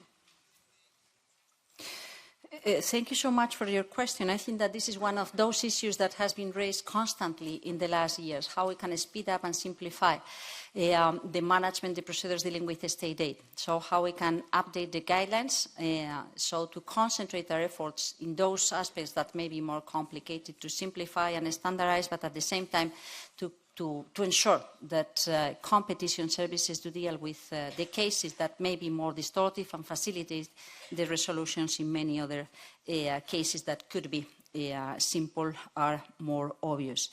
You have been commenting on two particular aspects or sectors that may require to support private decisions in the business community. What to do whenever there is a new development in a nuclear plant, or what to do in energy-intense industry that may require some help in order to decarbonize and to go along the strategy. I think that the first comment I could say is that first, I'm not in charge. I don't know the particular cases. In case I am confirmed as Vice President, I may know the case, but it is not so clear that I can come in. But what it is important is that we take into consideration that each single case should be assessed in a case-based ground, so to identify where there may be the problems and how to solve these concrete problems. But as I said, my impression is that drawing lessons from the past and coming up with new guidelines on state aid may help to identify where we need to concentrate the efforts and where we can understand that things could be much easier, because the recent experience knows or shows where the things are being much more common or frequently solved in a similar manner. Thank you. And I give the floor to Denis Neshi for ECR. Grazie, Presidente. Vicepresidente Esecutivo. Thank you very much, Chair. Commissioner Designate, I have a few quick questions for you. Do you agree with the College of Commissioners as presented by President von der Leyen? You have a huge portfolio, and you're also an executive vice president that's been designated. Certain colleagues have questioned your fittingness for that role. Now, Italy is a country that also deserves to have an executive vice presidency. And in your view, does Mr. Fitto deserve to be an executive vice president as well? I'd like a yes or no answer from you, please. Thank you. Muchas gracias por la pregunta. Well, thank you very much for your question. I respect the decisions taken in any of the governments of the 27 member states. I respect the principle of being collegial in the College of Commissioners, and of course, if I'm confirmed, I will work with all the other colleagues on the team to ensure that we do our best for the decisions of the Commission. Thank you. Thank you. Now I give the floor to Christophe Grudler for Renew. Merci, Madame. Thank you. Madame Ribera, two questions. Competitiveness first. How will you adapt competition policy to boost the emergence of European industrial champions that are able to do well on the world stage, all while avoiding excessive power, the risk of monopolies and unfair competition within our single market or out with it?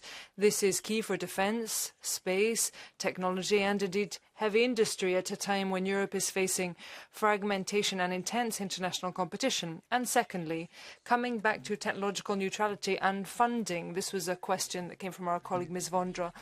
You didn't reply there. Technological neutrality is defended by President von der Leyen. Could you say a little bit more about this? Are you in favour, yes or no, of support mechanisms that will be identical for renewables and for nuclear as well? Thank you. Merci pour les deux questions. Thank you for those two questions. I think that when it comes to competition law and improving the single market and how it works, there are 3 references from the recent literature in Europe: Draghi, Letta, and Christine Lagarde. In my view, all 3 are important. We do need to continue to develop our single market even further. We must continue to work on competitiveness and competition law. In this way, we will be able to ensure better prices, innovation capacity, and markets that will be attractive and appealing, even more so than they are today. Now, having said this, we need to ensure that we have infrastructure for connection. We need to have common frameworks across the whole of Europe. In addition, we are well aware of the fact that we need to think carefully about which markets are relevant. And sometimes it feels as though if you talk about European champions or heavyweights, but you don't talk about enhancing our internal markets, we might reduce competition amongst stakeholders, which are already quite well settled on some European markets, but not all the markets across the 27. So both approaches need to be combined: internal market and competition, working for competitiveness and for champions that will be able to do much better on the international stage, instead of focusing on domestic. That's not a good solution. We need both. So we will have to see how developments in space, defence, how all of this can be boosted by the new facilities or mechanisms. Chair, thank you. Thank you very much. I now give the floor to Ora Sala for the EPP. Experience pays off. While your predecessor was familiar with the challenges of competition policy, your background is mainly in environmental and climate issues. In addition to your competence, you have to prove us today your integrity beyond and doubt. Do you commit to resigning if information were to come to light, proving that you or members of your ministry in Spain were in contact with the members of the mafia? Or that some members of your ministry acted to benefit the mafia in cooperation with the accused minister? Would you accept your responsibility for having accepted the operation of the company responsible for the fraud? Thank you.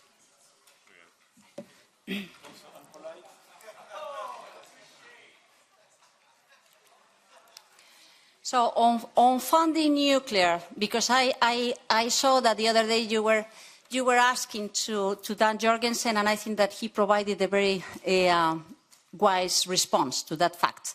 And the essence is that the type of state aid is not the same when we are thinking about big plants or when we are thinking on how to incentivize small investments in renewables. So the cases are different, but I think that this is already clear in the existing framework dealing with energy and the decarbonation of the whole energy system in Europe. So let's see. There are things that are ongoing, and let's see how we can combine all these different references in the existing policies and the existing fundings, including the Innovation Fund and the Industrial Alliance or the IPCI dealing with equipments. On your question, I come back to the rule of law. So please do respect the courts and do respect the institutions. But I can tell you that, of course, I have nothing to do with these references. Thank you. Thank you. Now I give the floor to René Repasi for the SND. Thanks, Madam Chair. Ms. Ribera, over here. Returning to the subject matter of your portfolio, which is, amongst others, competition. Citizens currently are facing massive accumulation of private power that you will have to deal with. In my eyes, competition law has to address accumulation of private power rather than only its excesses. It has to address market structure rather than its behaviors. A tool to achieve this objective is the new competition tool as it was proposed to Draghi and not totally unknown to the Commission services. Will you support the introduction of the new competition tool in order to address structural competition issues? Do you intend to make use of structural remedies, something your predecessor was unfortunately shying away? And moreover, you were mentioning killer acquisitions and the reform of the merger regulation necessary after the Illumnia Grail case. Can you commit to change the merger regulation in order to properly and adequately address harmful acquisitions? Thank you. Thank you. Thank you for your question, which I think is very interesting, and I think that we'll need to come back to assess to what extent we need a new tool, because the existing tools do not provide sufficient ways to respond, or to what extent the existing tools can provide the right answers to those problems. And I think that you have also mentioned two things that are very important: the structural remedies, and to a certain extent my reading is that there is an attempt in the existing Digital Markets Act and the designation of gatekeepers to introduce this type of approach, and the killer acquisitions, where we are missing a structural solution. For the time being, once the court declared against the approach being supported by the DG Competition in the Illumina Grail case, we are working with the national authorities that count on this competence in their national legislation. But I think that we will need to think further how we can improve this solution, so to count on a structural response. Thank you. Now I give the floor to Fulvio Martuscello for EPP. Sì. Io ho l'impressione che lei sia venuto qui un po' a fare la... I have the impression that you're playing the victim here. You're saying that all the criticism of you is politically motivated, but that's not the case. This Parliament is worried about your inexperience when it comes to competition. You have no experience in that field. And do you think that lack of experience may be a hindrance to your work? Secondly, another concern. It cannot be denied that the government failed when it came to managing the tragedy in Valencia. There was a failure to prepare the Pollo ravine, and that was because of your disastrous vision. Madam Ribera, we are concerned. We are concerned by your inability to take up this office.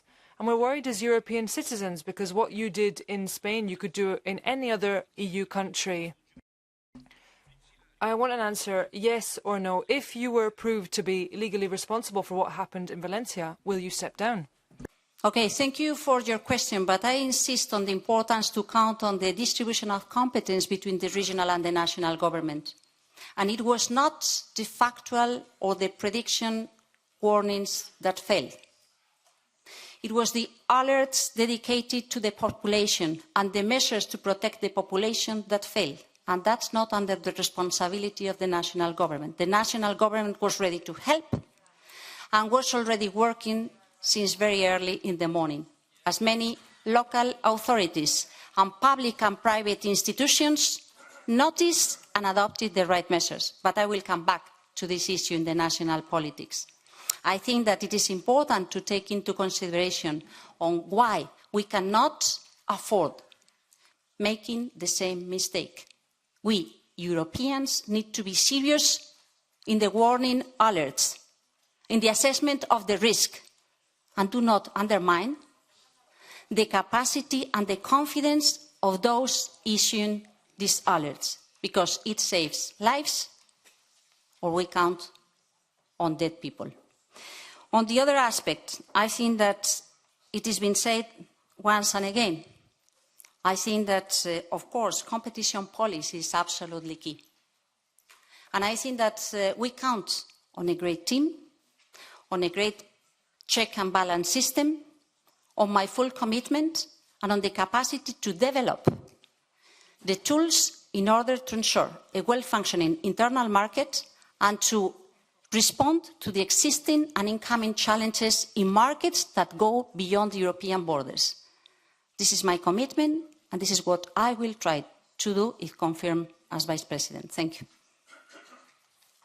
Thank you. Now I give the floor to Katerina Konecka, non-attached member of the European Parliament. The floor is yours. Thank you. I have two short questions. First, what specific measures do you plan to propose once the United States have rejected the Paris Agreement? And do you also plan that the European Commission will have to recalculate the emissions reduction up to 90% up to 2040? Secondly, financing nuclear. Because I feel that you are trying to avoid this. And we don't understand that. You know that without state aid and without state guarantees, you cannot build reactors. You know that, right? So what is your view? And please do not tell us what we can all read in the treaties, because for some member states, it is vitally important to be able to produce in the next 10 years from nuclear. And I feel that you're not being responsible enough in that area. Thank you. I respect the decision of each member state. And as I said, when dealing with state aid, that is the way we have traditionally worked on a case-by-case basis, and I'm committed to keep on going in this direction. At the same time, it is also important to be aware of the fact that some decisions and frameworks were opened under this industrial alliance, taking note on the interest to develop an IPCI dedicated to nuclear equipment, and I think that this will be important to ensure innovation, so SMEs can be a reality, while counting on safe responses, but ensuring that those willing to promote these solutions can count on the existing framework. Dealing with the Paris Agreement, I think that it is an early stage still to think what may come from Washington. For the time being, the race has also been launched at the industrial and business case in the United States. And maybe if there is a market case to ensure that the investment does match the Paris Agreement goals, there may be a social demand to keep the existing regulation in the United States. I think that we need to concentrate on how we can ensure that things become easier and a much more levelized response, but not to accept that because there may be different political parties willing to do less or denying the possibility to do anything, we need to revisit our regulation. On the contrary, I think that what we have done is because it is a great driver to boost innovation, industry, and welfare for all. Thank you. Now I give the floor to Paolo Boccia for PFE. Signora Ribera, voglio essere muy claro. Ms. Ribera, Europe doesn't need another Timmermans. Cars doesn't want one. Ford tried to kill the European agriculture. The ETS is diverting maritime traffic to non-EU ports. While European workers, citizens and enterprises claim for a reasonable transition, a few months ago you criticized President von der Leyen for slowing down with the Green Deal agenda. I'm very curious on the way you will cooperate each other. In your mission letter, you were asked to work towards reducing energy prices and energy poverty. However, during your tenure as Minister of Energy, electricity prices reached record heights, and according to Eurostat, Spain has the highest proportion of its population in Europe unable to keep their homes adequately warm. So how do you plan to achieve for EU the same goals that you've not been able to reach for Spain? Thank you so much for the questions. First, I'm not Frans Timmermans, so I am Teresa Ribera. I will do my best. I will do my best.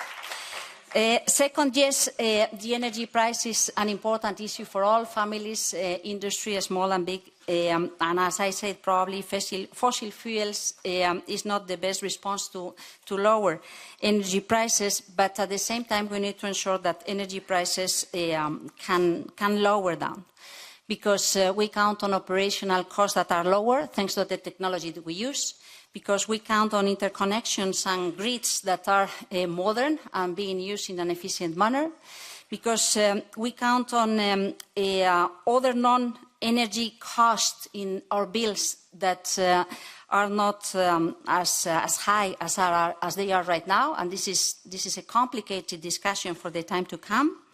And because we can take advantage of the complementarities of each energy system in each of our countries. So I think that we need to develop the things that are in our regulation and to identify where there may be challenges that still need new responses. But as I said, energy is a great opportunity to boost innovation, to recover competitiveness, and to afford the inequalities gap that we need to face. And yes, we need to take into consideration in a very serious manner access to energy at affordable price for all, so facing the energy poverty that many Europeans still face, not only through social policies, which are very important, but through proper isolation of their households, so to reduce the consumption for heating and cooling, and to ensure that other concrete solutions at a small scale can reduce the dependency of the grid and the system. So much needs to be done, and it is part of our priorities following the political lines of Madame von der Leyen. I now give the floor to Bruno Tobak for the SND. Thank you, Mr. President. Commissioner Designate, welcome. The Clean Industrial Deal is obviously a flagship project for this Commission and very central to your portfolio, and it is rightly so, because right now it's the only credible roadmap to prosperity that Europe has. Of course, it makes necessary a number of choices. Apart from the automotive sector and the nuclear sector, I think we all, or at least most of us, are aware that the European economy has a number of other relevant sectors for that, and a number where we need to invest in. So I would like to hear from you, what are the criteria and what are the central sectors that you see where you need to take measures, and what will those measures be?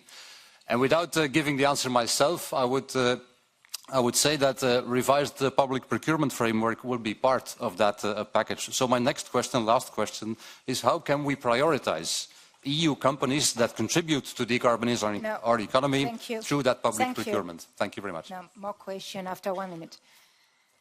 No, thank you so much. I think that your question is quite broad, but I will take this opportunity to develop a little bit on what I think we should be focusing on when working with Vice President Sejourné, Commissioner Hoekstra, Roswell, Albuquerque, and others, because I think that we need to combine, Satu.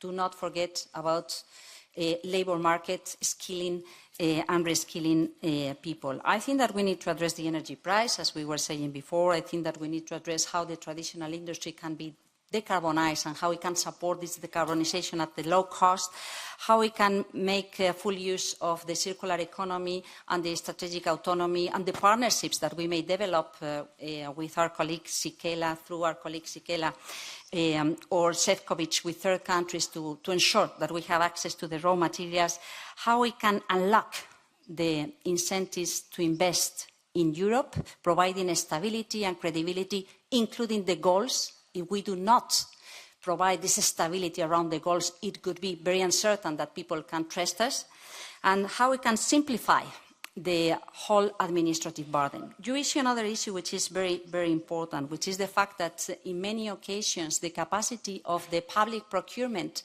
to provide a signal to the suppliers, the providers and the SMEs that are behind the big providers is key.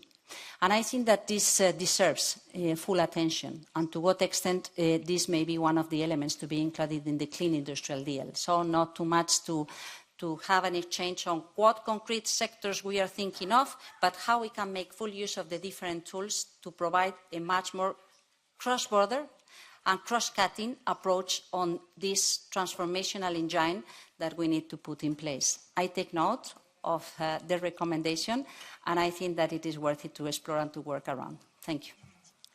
Thank you. Now I give the floor to Peter Liese for EPP. Vice President designate. Personally, I went to this hearing open-minded, but I have to be honest, I didn't find a lot of arguments to convince my group that you are the right one. But I give you two other chances to give clear commitments that will also please the EPP. First, on the protection of farmers against the wolf. You know that this Parliament started a process to reduce the protection of the wolf, and we mean it especially for the farmers.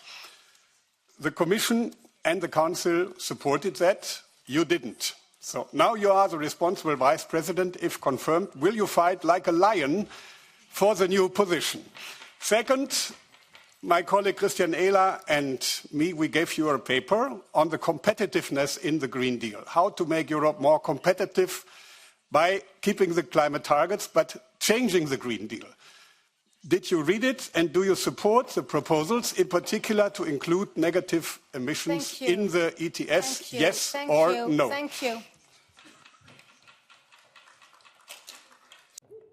So thank you so much. Dealing with the species, I think that, well, it is ongoing, the process, and there will be a need to go to the Berna Convention and then to incorporate in the European legislation, and then to accept that each member state can decide on whether this is the basic protection or other protections, and what are the means to come up to support the farmers, which is also very important. And counting on real data is very important too. So it depends on how sound the real data may be in order to take the decisions.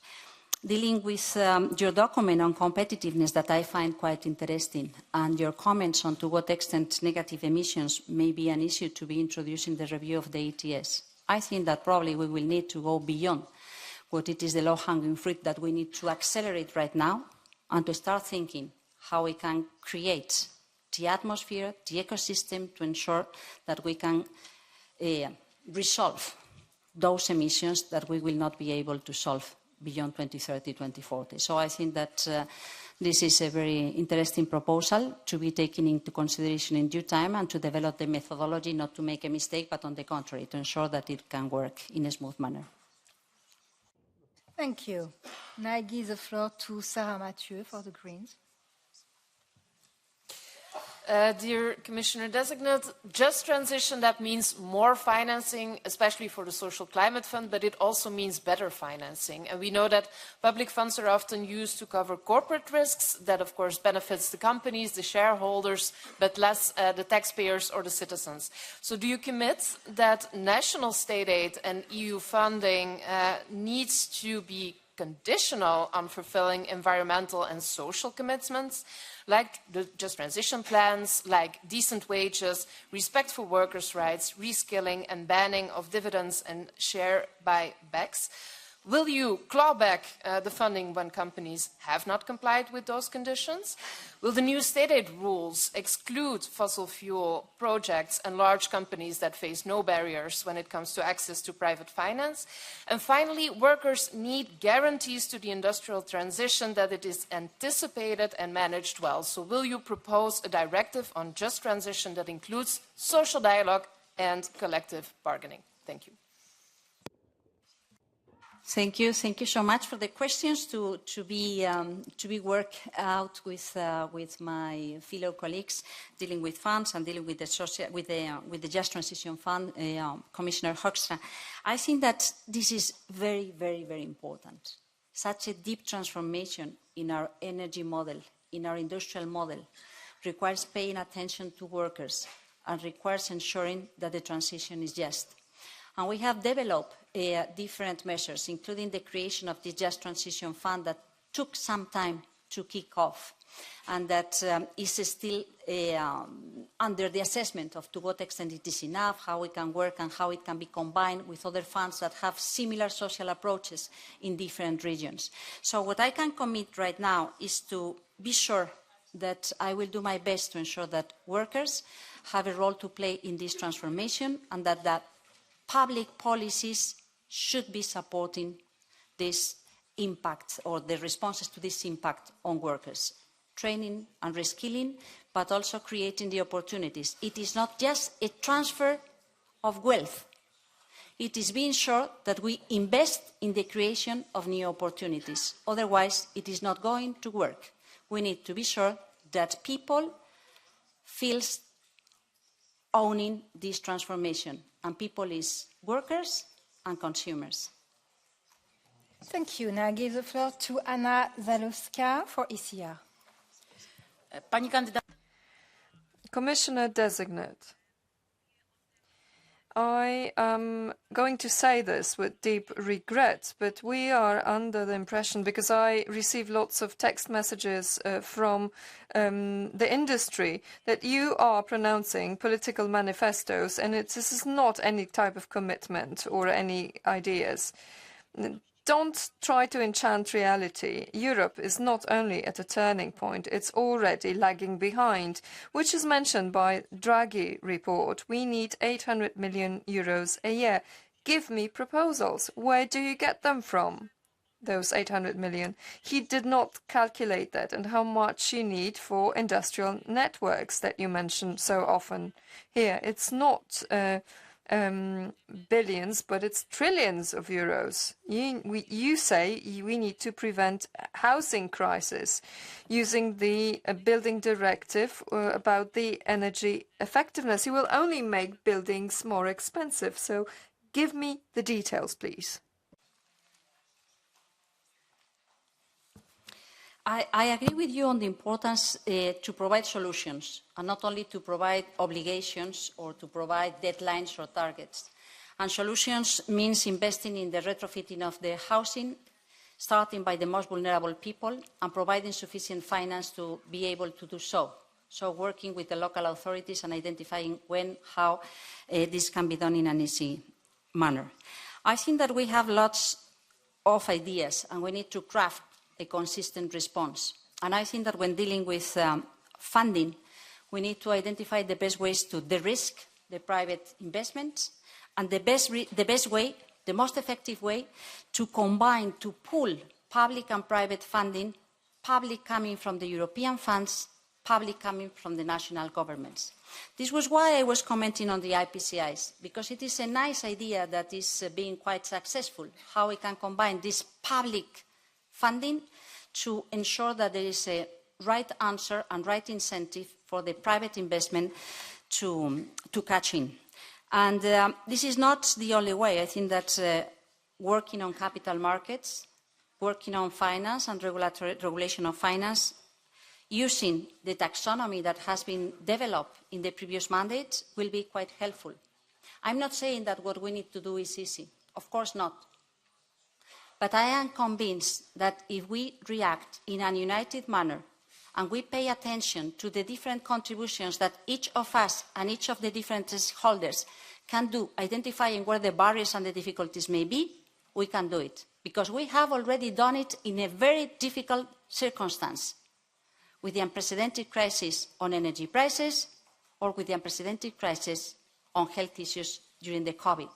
So I'm deeply convinced that we Europeans can provide the right answers, can invest in a much more competitive industry, can invest in people, but we need to discuss the potential solutions. Now I give the floor to Emma Wiesner for Renew. Thank you so much. I have 3 questions. In the coming years, we will have to focus a lot on the implementation of the Green Deal. But there are also regulatory gaps, and you will oversee the work on the bioeconomy strategy, the Circular Economy Act, and the market for secondary raw material. However, there are very few incentives for using those alternative raw materials compared to our fossils. We have the polluter pay principle, but there's no pricing of fossil raw materials. So my question is, what concrete step will you take to close the legislative gap on transitioning to alternative materials? Second question, how would you deal with member states as Vice President of the Commission, with member states not fulfilling their climate target, just like Sweden, projected not to reach the mandatory climate targets? And thirdly, Mr. Orban is right now in Baku at COP29 saying that we should keep using fossil fuels as business as normal or business as usual. What's your message to him?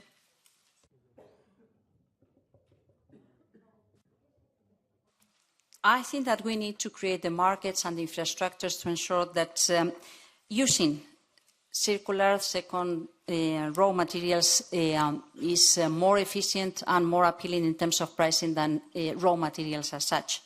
And we have some nice experience, but a lot needs to be done yet. The market does not exist yet. The infrastructure, so the certainty on the availability is still to be improved. And that I agree with you. You were mentioning taxing possible tools. And I think that this is something to explore. To what extent the recommendations on the energy tax directive may help to prioritize this type of uses. And you were also commenting on member states not fulfilling its target. That's, of course, something that deals with the agenda of Commissioner Hoekstra, and I think that the most important thing is to focus with sufficient anticipated time to ensure that everybody delivers its target, because we jointly need to deliver, but we individually need to deliver too. Then you enter into something which is also critical, how we can work in a united manner with a common voice to develop our capacities to decarbonize and to fight against climate change. And I think that we have done a lot. We have done a lot of good things, but we can still do better. There are other chiefs of government in Baku asking for the fulfillment, for the honor of the Paris Agreement, and being solidar with other parties to the UNFCCC that suffer much more than ourselves the climate impacts. Now I give the floor to Ange Arndt for ESN. Frau Ribera. Mrs. Ribera, in eastern Frisia, where I live, there are 8,000 people are going to potentially lose their work at VW because of rules laid down by the EU on the automotive structure. So electronic vehicles have been described as emission-free. However, that's misleading because they actually do create CO2 emissions. So that's why my party, the AFD, has pointed this out.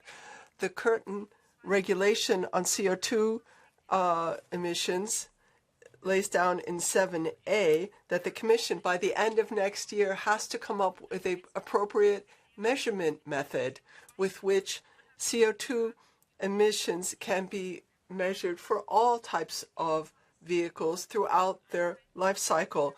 Is the Commission going to live up to this obligation and to ensure that this this misleading fact that automobiles don't have emissions? Are they going to clear that up? And I have in the list of my priorities and concerns the situation of the car industry in Europe. I have said it in several occasions, and I think that we have to come to support and to identify the best pathways to ensure that the car industry in Europe remains competitive and the value chain around the car industry is still an European-based and innovation industry in Europe. I do not think that changing the targets can help into that. I think that we need to concentrate our efforts on the identification of the concrete measures that can help into this. And there are good examples. I think that we have tried to develop these common initiatives around electric vehicles and batteries, and we may need to get much more deeper in this approach. Dealing with the methodologies to count the emissions, I think that we need to pay attention. Some of your colleagues pointed during the conversations I had in the previous weeks that there may be many delegated acts that can be written, drafted in different manners, meaning different things and having different impacts. So I think that we need to pay attention to be consistent and to ensure that what it is provided makes sense. Thank you. And last speaker of the second round of questions, Carola Rackete for the left. Madame Ribera, you have mentioned several times the importance of science. And in the written questions, you mentioned that the success of the EU in decoupling economic growth from emissions. However, that is only so if we do not take into account anything which we are importing. So my questions are, firstly, do you agree with me that what actually matters is rapid and absolute reduction of our resource consumption, and to prevent the destruction of our living planet, that we actually need a cap on material resource consumption and also binding reduction targets? Will you implement those in the EU, as well as will you push for a fossil fuel non-proliferation treaty? Thank you. Thank you for the two questions, because in fact it is true that one of the most frustrating things is that sometimes when we improve the efficiency, we do not provide net reductions because the efficiency brings back more consumption. So I think that we need to address this issue. And I think that this explains to a certain extent why it is not only a question of engineers, but also a question of social preference and values. So I think that education is very important in order to address the type of suggestions that we are making. Education and cultural values, priorities, how to reduce consumption and how to be more efficient in the use of the different materials. Then you raise the issue of fossil fuels and how we can ensure that there is no proliferation. We achieved something last year which is very important, and that is being challenged in certain places. Transitioning away from fossil fuels. And I think that transitioning away from fossil fuels can cover many things. And of course, one of them is non-proliferation of new fossil fuels, fossil fuels exploitations. So I think that, yes, there are initiatives trying to identify how to ensure the more successful result in terms of getting rid of fossil fuels. And one of them, very obviously, is to facilitate no more fossil fuels exploitations. Dan Jorgensen, the Commissioner in charge of energy, has been working a lot about this, and I think that for the time being there may be no consensus at the European level, so to reach an agreement being supported by all the member states, but I think that there is a consensus, a broad consensus, on the need to transition away from fossil fuels. Perfect. Now we are moving to the third round with the invited committees. The same rules apply. 1 minute for question, 2 minutes for answer, and we start with the chair of IMCO, Madam Cavazzini. You have the floor. Buenas tardes, Señora Ribera. So I'm asking the question on behalf of the IMCO committee, and I know you mentioned already the DMA today. I'm sorry, I'm in another hearing, that's why I just jumped in. But nevertheless, probably you could be a little bit more concrete. You stated in your written replies that the vigorous enforcement of the DMA will be one of your priorities, and I think my committee shares this. The European Parliament has repeatedly called for an increase in the human resources and technical capabilities necessary for the effective DMA enforcement. Can you spell out concrete measures you intend to take to ensure that the Commission is well equipped to monitor compliance and timely enforce the DMA? You further state in your written answers that one of the 3 important dimensions that will guide the prioritization of your work on the DMA is to give consumers choice when gatekeepers impose on them their own terms and conditions. So could you please specify in concrete terms, how do you plan to empower consumers and provide them with more control over terms and conditions in their position against the large digital companies? Thank you so much for your question. And the answer is probably a combination of the capacities and the the tools that the services of Vice President Virkunen and myself need to ensure that work in a very smooth and effective manner. Because I think that, yes, we need to open up these locked ecosystems in this digital world where there may be limitations to introduce new startups or new services being provided in any type of platform or device where we can access to these services. And we need to protect the capacity of consumers to make full use of their data. So the data belongs to the consumers, or those providing the data, not those that get the data through the platforms and the digital solutions. And the gatekeepers being identified had some deadlines to comply with their do's or the not do's being introduced in the Digital Markets Act, and we will start seeing what it is happening and to follow and to be transparent on how this has been achieved or not. So I think that this will require many more people working in the team. And of course, I cannot commit not being commissioner yet and not knowing yet how it works within the services of the Commission, but I can commit to do my best because I identify this as a very complicated issue that goes beyond our borders, that works in a different type of context, far away from what it has been the traditional way to deal with these competition problems. And it will require very specialized people and services that should be helping in the proper identification and monitoring of the compliance coming from these players. Working with the national authorities is a great help, but probably it is not enough and probably it is not structural. Perfect. Moving to the Vice Chair of EMPO, Madam Wojcik. Thank you, Chair. Ms. Ribera, EMPL committee is not fully satisfied with your written answers. Could you please elaborate further with clearer and more concrete commitments on the following questions? What concrete measures will you take to ensure that the most vulnerable households are protected and that the transition is beneficial for workers, that their rights are respected and promoted, and that no one is left behind? What concrete measures will you take in the better regulation agenda to ensure the EU labour law acquis and to ensure improved employment rights and social standards? In addition, which concrete steps will you take to combat energy poverty as a part of addressing the housing crisis? Thank you so much. And these are issues where my intention is to work very closely with Vice President Minsatu. I think that Europeans cannot trust on their institutions if we do not pay attention to this type of concerns.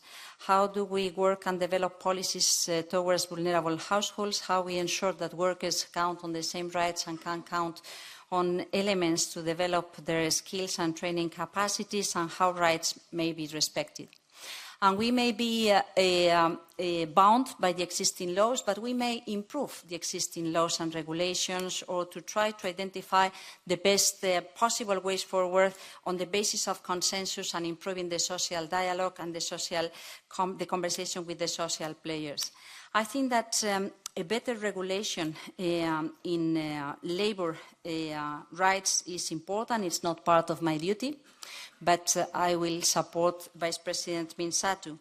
It is part of my duty to try to identify the means to combat energy poverty, particularly in the households, access to affordable energy and retrofitting houses, very much in particular starting or focusing the most vulnerable houses.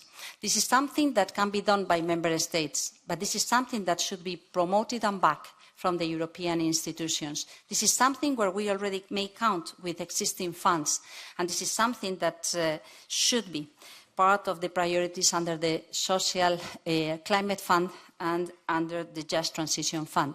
So my commitment on that, both dealing with the competition measures, but at the same time working with my colleagues dealing with energy and climate, is very much giving priority to these focused vulnerability approaches to deal with energy poverty and to deal with the retrofitting of houses.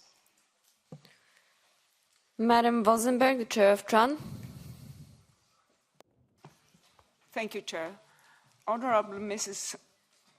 Ribera, as Executive Vice President, you will be responsible for modernising the EU's competition policy and for developing a new state aid framework under the Clean Industrial Deal. How will you be dealing with unfair competition and state aid from authoritarian third countries in the transport sector?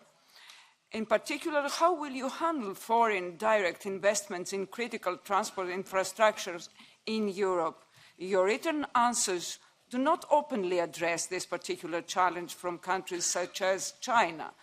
On another page, when looking at the competitiveness of SMEs that you mentioned, how concretely will you contribute to reducing administrative burden in EU legislation that has an impact on transport and tourism?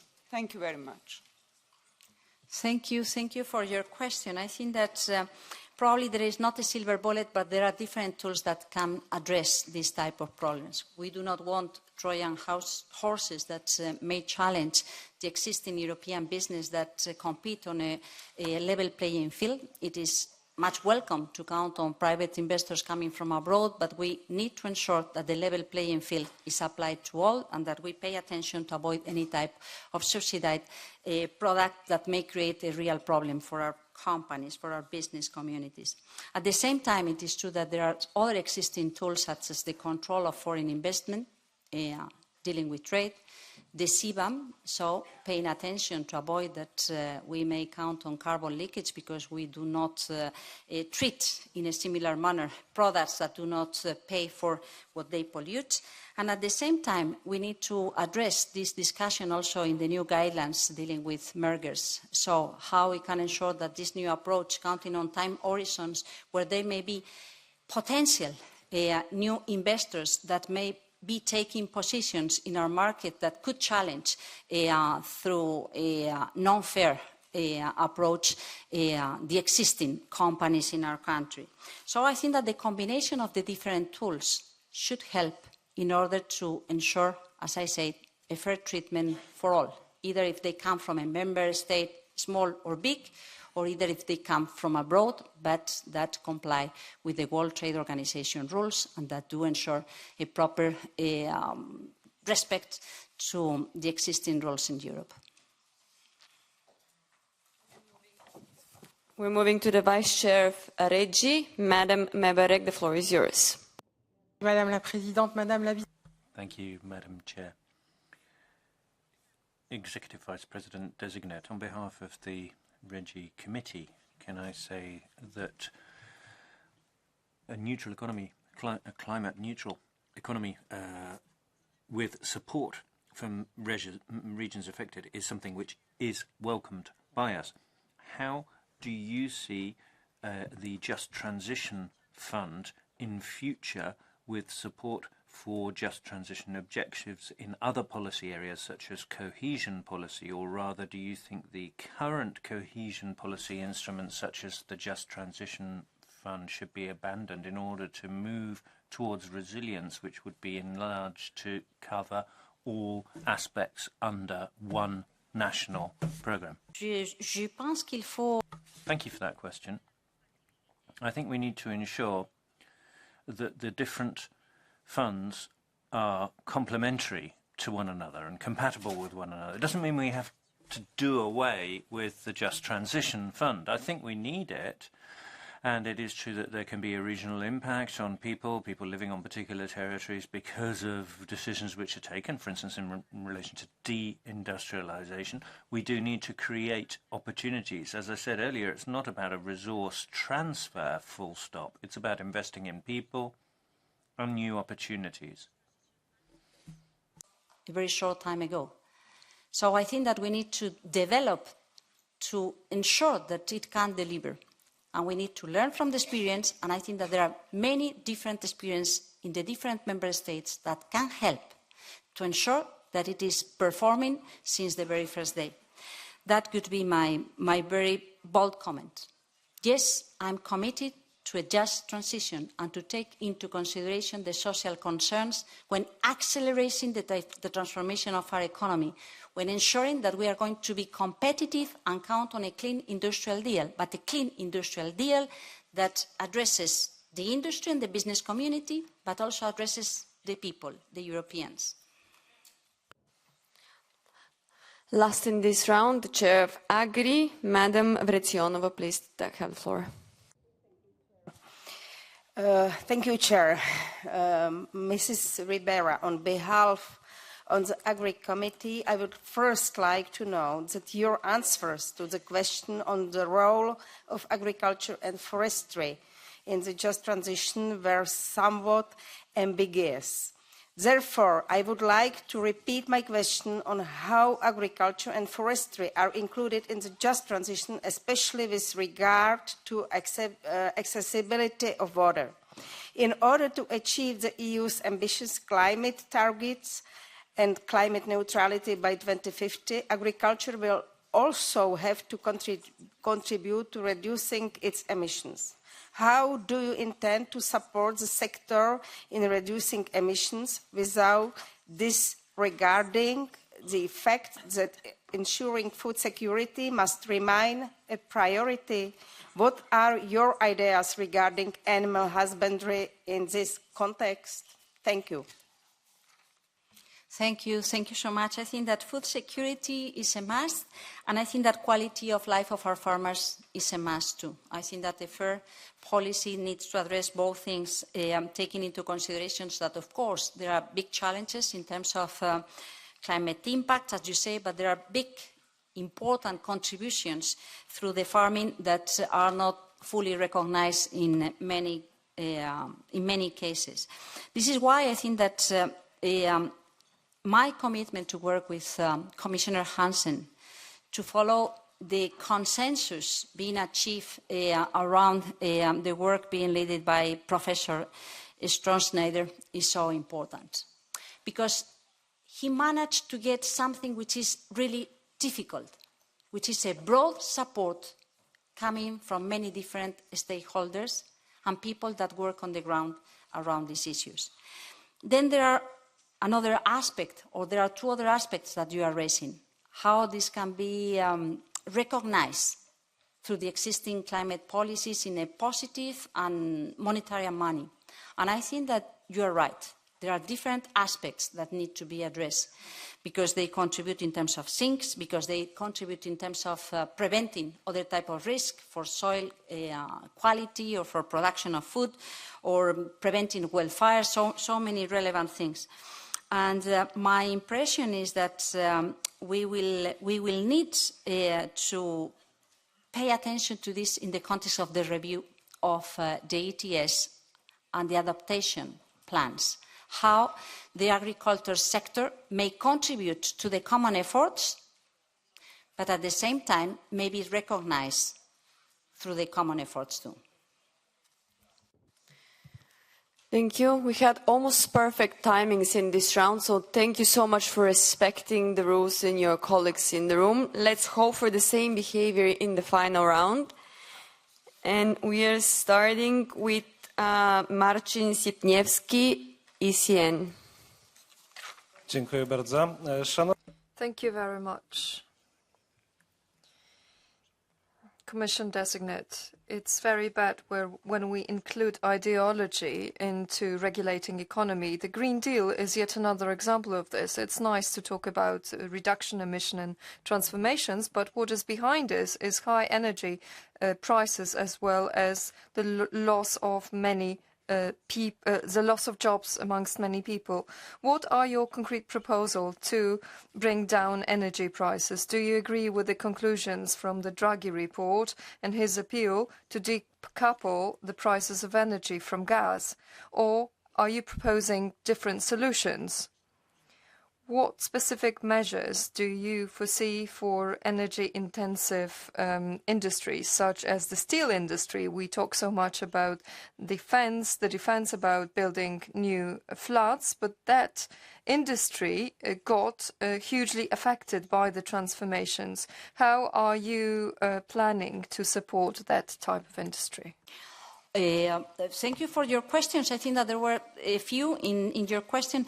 The first of them being something that I don't know if I have understood properly, which is that you think that it is the Green Deal that raises the price of energy. If this is the case, if this is what you say, I disagree. I think that it is on the contrary.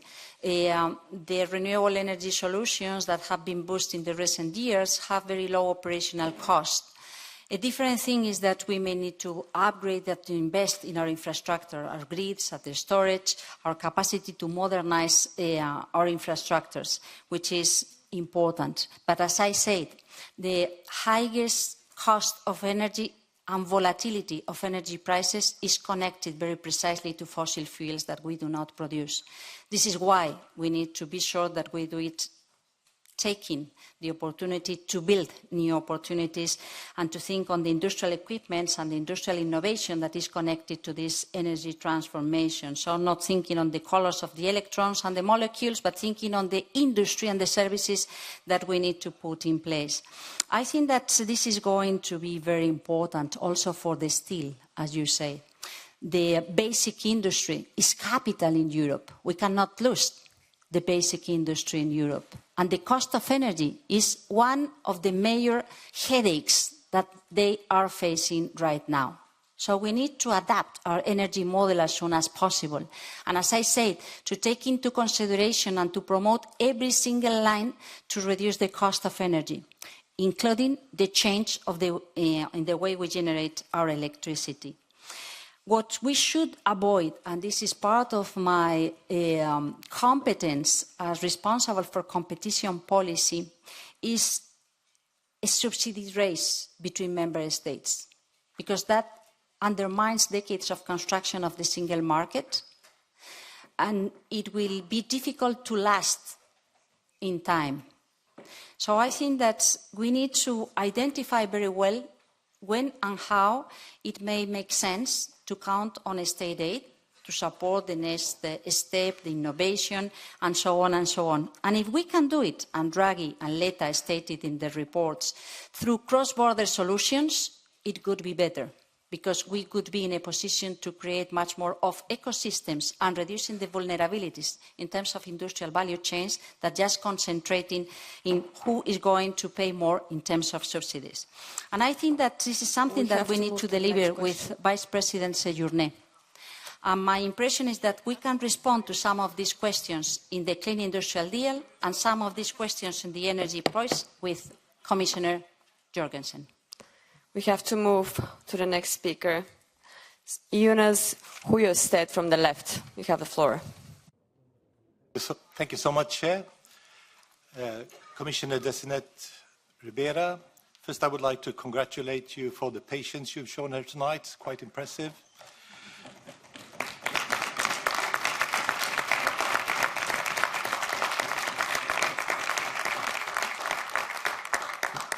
My question concerns the connection between inequality, emissions and climate. According to Oxfam, the richest percentage of the global population causes as much emissions as the poorest two-thirds of the global population, 5 billion people. If these ultra-rich do not change their patterns, do not change their way of living, do not cut the emissions they are causing, we will not make it.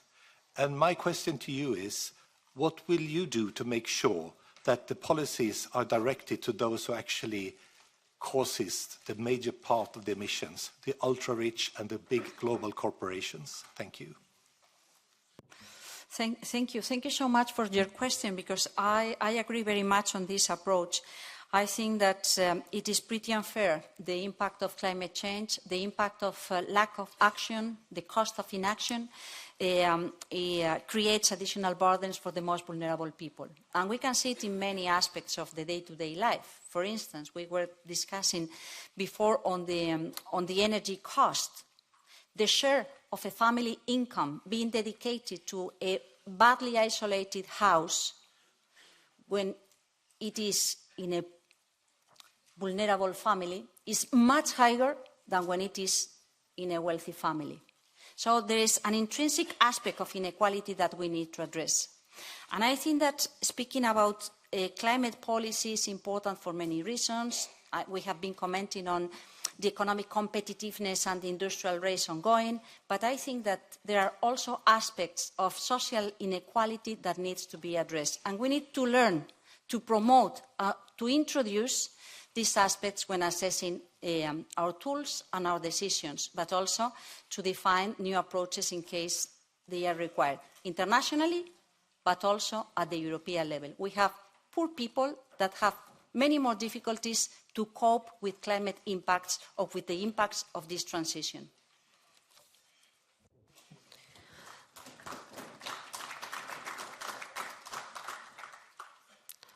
Michael Bloss from the Greens. Dear Teresa Ribera, here directly in front of you. After the election victory of Donald Trump, a climate conference is taking place in a fossil autocracy in Azerbaijan, where today the European Union is represented at the Global Leaders Summit by Viktor Orban.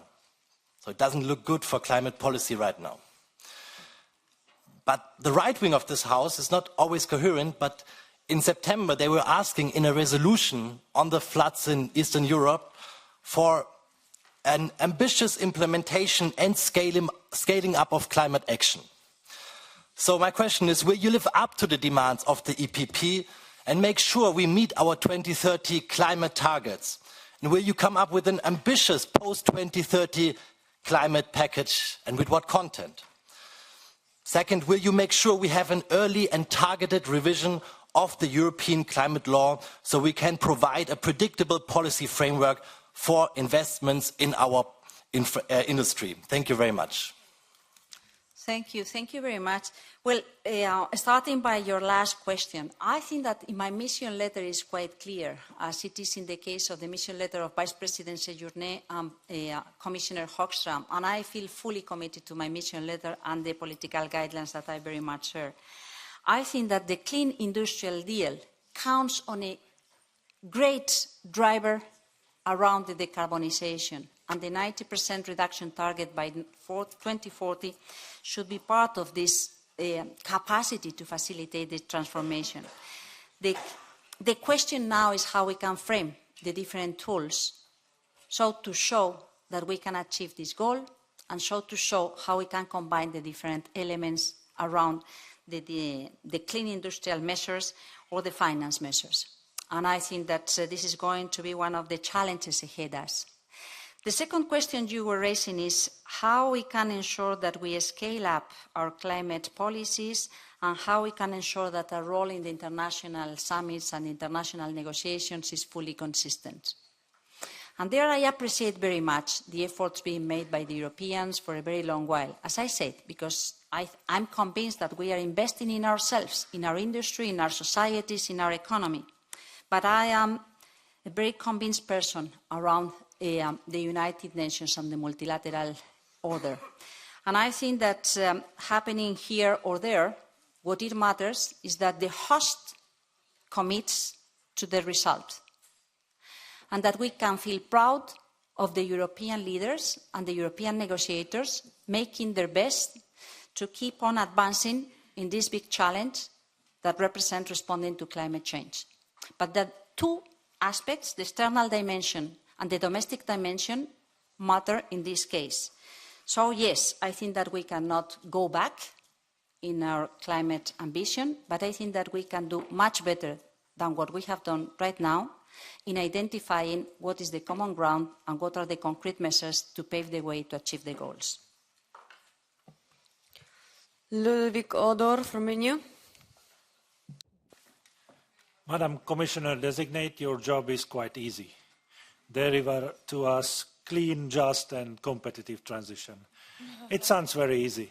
But of course, we can discuss a lot of topics, but I would like to hear from you 3 clear priorities, what you would like to do during your mandate, and what would be a kind of your 3 goals to achieve. My second question relates to the Draghi report. And according to Mr. Draghi, Europe needs bigger global players in some sectors, but that might undermine, of course, competition and hurt consumers internally. So how would you like to reconcile those 2 conflicting objectives? And I saved 10 seconds. Thank you. I may say that my easy task could be possible with your help. So I hope I can count on you to develop the right answers. And when I say you, is the whole Parliament, of course. No, I think that it is a very nice question. What are the expectations for this mandate dealing with this title, with this headline? I could say that there are at least 3, but I will concentrate on these 3. The first of them is that I would like to be living in a much more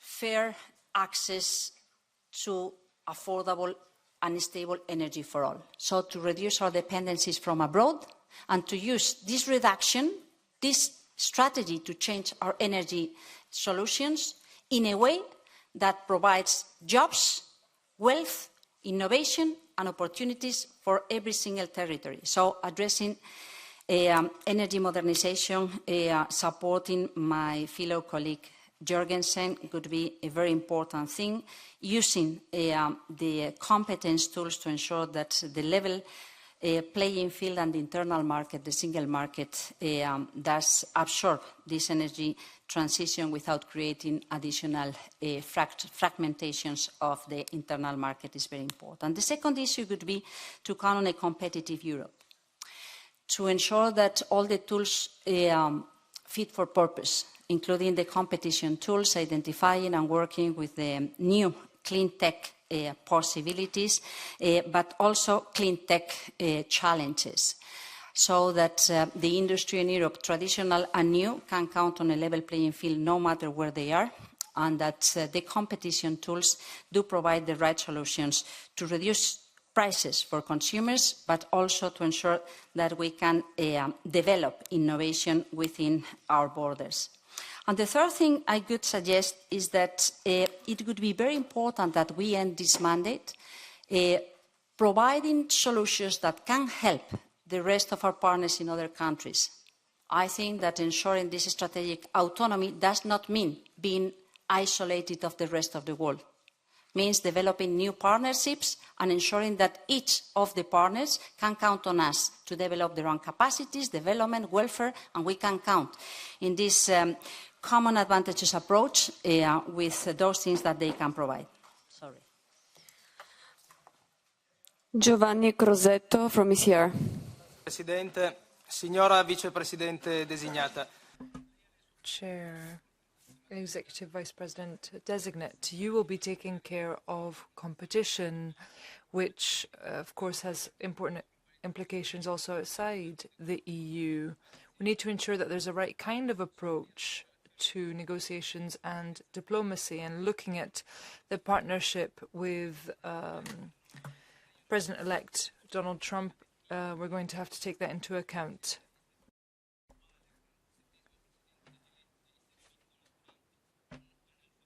But what your government has said about the President-elect Donald Trump is that he is illiterate. Is that something that you can stand behind today? That's my question to you. And in addition to the comments that you have made in the past on the US President-elect, do you think that this is something that could have an impact on the EU's future relationship with that person? I think that our duty is to work with everybody in the world, including no matter who is in the White House. The United States is a very relevant ally of the European Union, and it has been the case for decades. And I think that the different offices, jurisdictions and authorities have been working with the European authorities and the representatives of the European Commission and the national governments on many different aspects, including the aspects related to competition, and the follow-up of these new big operators in the digital world. So my best effort will be, of course, to work with Trump's administration on the very dedicated issues that I have under my portfolio. And I hope that we can develop stable and fruitful cooperation with the United States. And I think that this is part of democracy and politics. And we need to respect the decision of others, and we need to work in a democratic and sensible manner with the rest of the governments in the other parties of the United Nations. Jorge Martin Fries from PFE, sorry. Señora Ribera, usted ha... Ms. Ribera, you've talked about the nature restoration law and defended it. You said that it is inspired by the same principles which you've been using in your socialist government. Well, look at the tragedy in Valencia. Your negligence and incompetence, I'm over here. Vox is calling for you and Pedro Sanchez to face justice for that incompetence and negligence. You are not the institution. You're part of a government which is caught up in numerous corruption cases. So don't try lecturing anyone else. Apologize to the people of Spain and answer Jorge Busadé's question, which you didn't answer earlier. Will you continue following the policies which you followed in Spain, which has led to the death of Spaniards, brought farmers to their knees, made them poorer, destroyed jobs in the car industry and elsewhere? Will you continue with those policies? The most dangerous thing is to build in flooding areas, to cut the public dedication of resources to well-functioning services, to undermine the credibility of knowledge and science. So I think that you have a great responsibility, undermining the credibility and avoiding people to understand the risk. And of course, we will see what happens with the alerts that were not issued at a due time. Y sí, reivindico el papel de la ley. And yes, I do say that the nature restoration law has a place. Restoring nature will allow us to be more resilient when faced with such phenomena, like the one that you've mentioned. It will also help us generate wealth in productive areas, thanks to farmers, thanks to those producing food in the Mar Menor region, for instance. The natural restoration law, and we count on good examples, as it was in the case of Doñana, as it was in the case of the Mar Menor, fighting against pollution in ecosystems, fighting for the survival of our ecosystems. So, taking into consideration the social impact of the pollution, I think it is a win-win approach.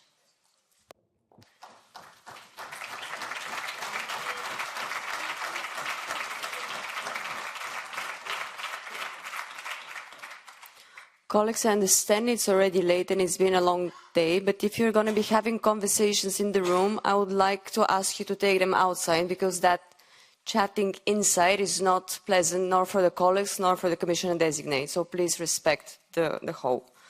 Now we're moving to SND and Mohammed Shahim. You have the floor. Thank you, Chair. I think we are witnessing a candidate commissioner who calmly and respectively is addressing each question posed. Some questions are a bit rude, and maybe I can drop the bit, with ungrounded accusations, but perhaps this is the new style of this House. This candidate has an impressive record, with achievements during Spain's presidency, clear leadership at the COP28, and her successful efforts addressing the energy crisis were beneficial to all Europeans, and thank you for that. My question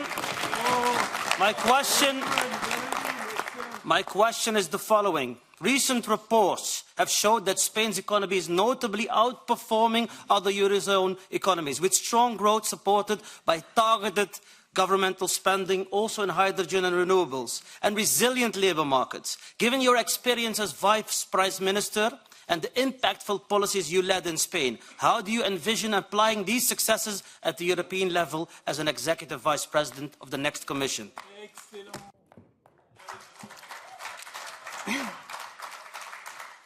Thank you so much. I think that it is important to build consensus and to build common ground. And I think that it is important, in order to build common ground, to be sure that we all respect what it has been achieved through the normal procedures, institutional procedures along the years. We cannot change the goals every single day. We cannot backtrack on what we have already assessed that it was important to do. This is why I think that we need to respect the framework that we can count on in order to invest in a proper dialogue on how we can identify the concrete measures to be focused and to be consistent. It is very important to be consistent and coherent. We cannot do one thing and the contrary at the same time. We cannot lose time, waste time on things that are for sure being backed by science along the years. And I think that taking this very concrete example that I was commenting later on is quite important. We are not changing the colors of the electrons or the molecules. There are things that we know that we need to do because the competition race is already ongoing. So instead of fighting each other, instead of focusing on the colors, why can't we work united with a teamwork spirit to identify the best ways to combine and to ensure that everybody participates in the solutions? Identifying the solutions is a challenge sufficiently big to waste time questioning what it has already been agreed and stable.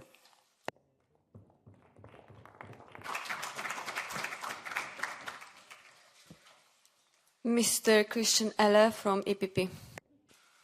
So this is no tribunal on the tragedy in Spain. But we simply have to notice that you didn't answer the question, how would you cope politically with the potential responsibility of your ministry in the future? And that's a burden. So my clear question is simply, I think we agree in the center of this parliament that we have to fight climate change. And that's also not a tribunal on that. But 1,300 companies of the biggest industry organizations flagged this year that this Green Deal is green, but not a deal. So we need a game changer, not a little bit of interventions. We need a signal. So my question is to you, what is your clear message where you stand in as Vice President of the Commission to make that really a deal? Thank you.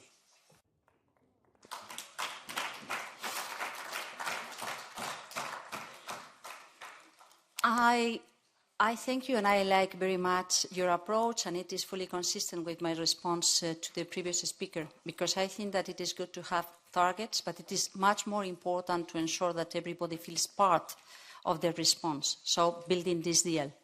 And this requires a very dedicated and intense time to identify the best solutions and the best combinations. So, of course, we need to ensure that this dialogue takes place, but not only at the very highest scale.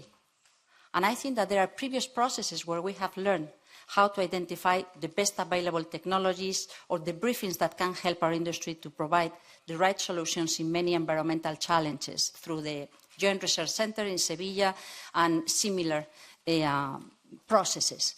And I think that we need to do three things at least. The first of them is, yes, at the technical level, we need a continuous dialogue so to ensure that sector by sector we can find the solutions. At the public opinion dialogue, we need to ensure that we can provide the adequate information and the adequate responses to the concerns that people may have, because otherwise we will be missing the support of the people, overwhelmed by so many things happening at the same time.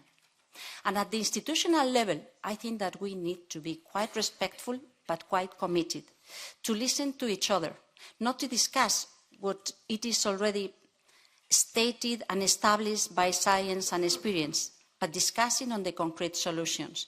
And this is why I think that this approach of teamwork at the level of the college in the Commission, but also this continuous appeal, demand to have a proper and regular conversation with the Parliament is so important. And my intention is to develop the three of them. As I said, as an additional comment, that competition policy also counts in this. The competition tools count on this, can help and can be simpler or can be more equal and fair for all, and need to count on a regular cooperation with other jurisdictions. So I think that this mandate should be the mandate of building consensus and common ground on the concrete responses for the implementation of what Ursula von der Leyen named the Investment Commission, the investment mandate for a better Europe.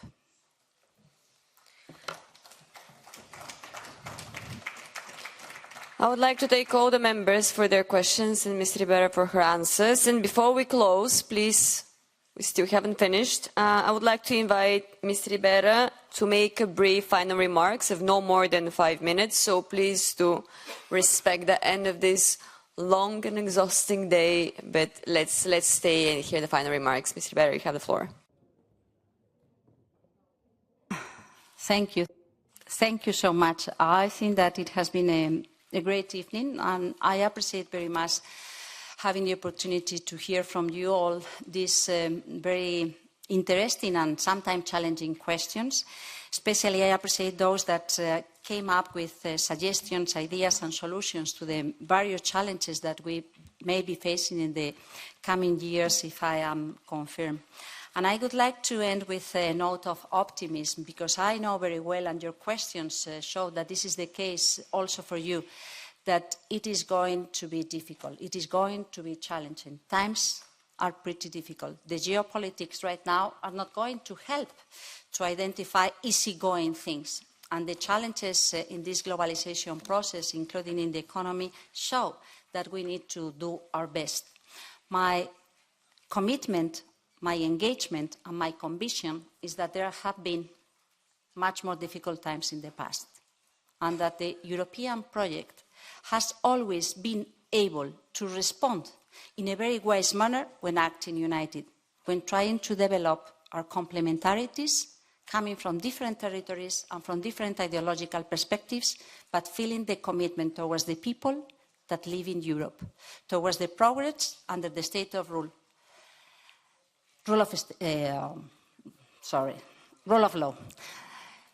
So I think that if we take advantage of these principles, of these values, and identify a common pathway through the discussion, the conversation, and the identification of solutions, we may be in a position to gain a much more better Europe for all. That's my commitment, my engagement, and my conviction. Thanks a lot. I'm at your disposal, and if confirmed, I hope to come here to visit you whenever you invite me. It will be my pleasure. Thanks a lot.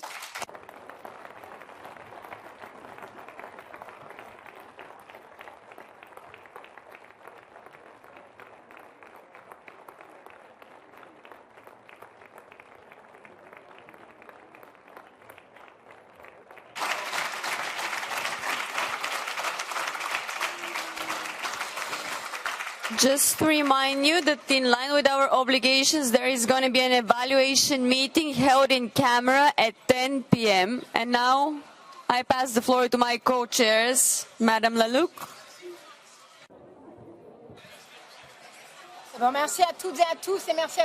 Thank you all very much. Thank you to all the Parliament services that made this hearing possible, and thank you to the interpreters again and everyone in the Secretariat.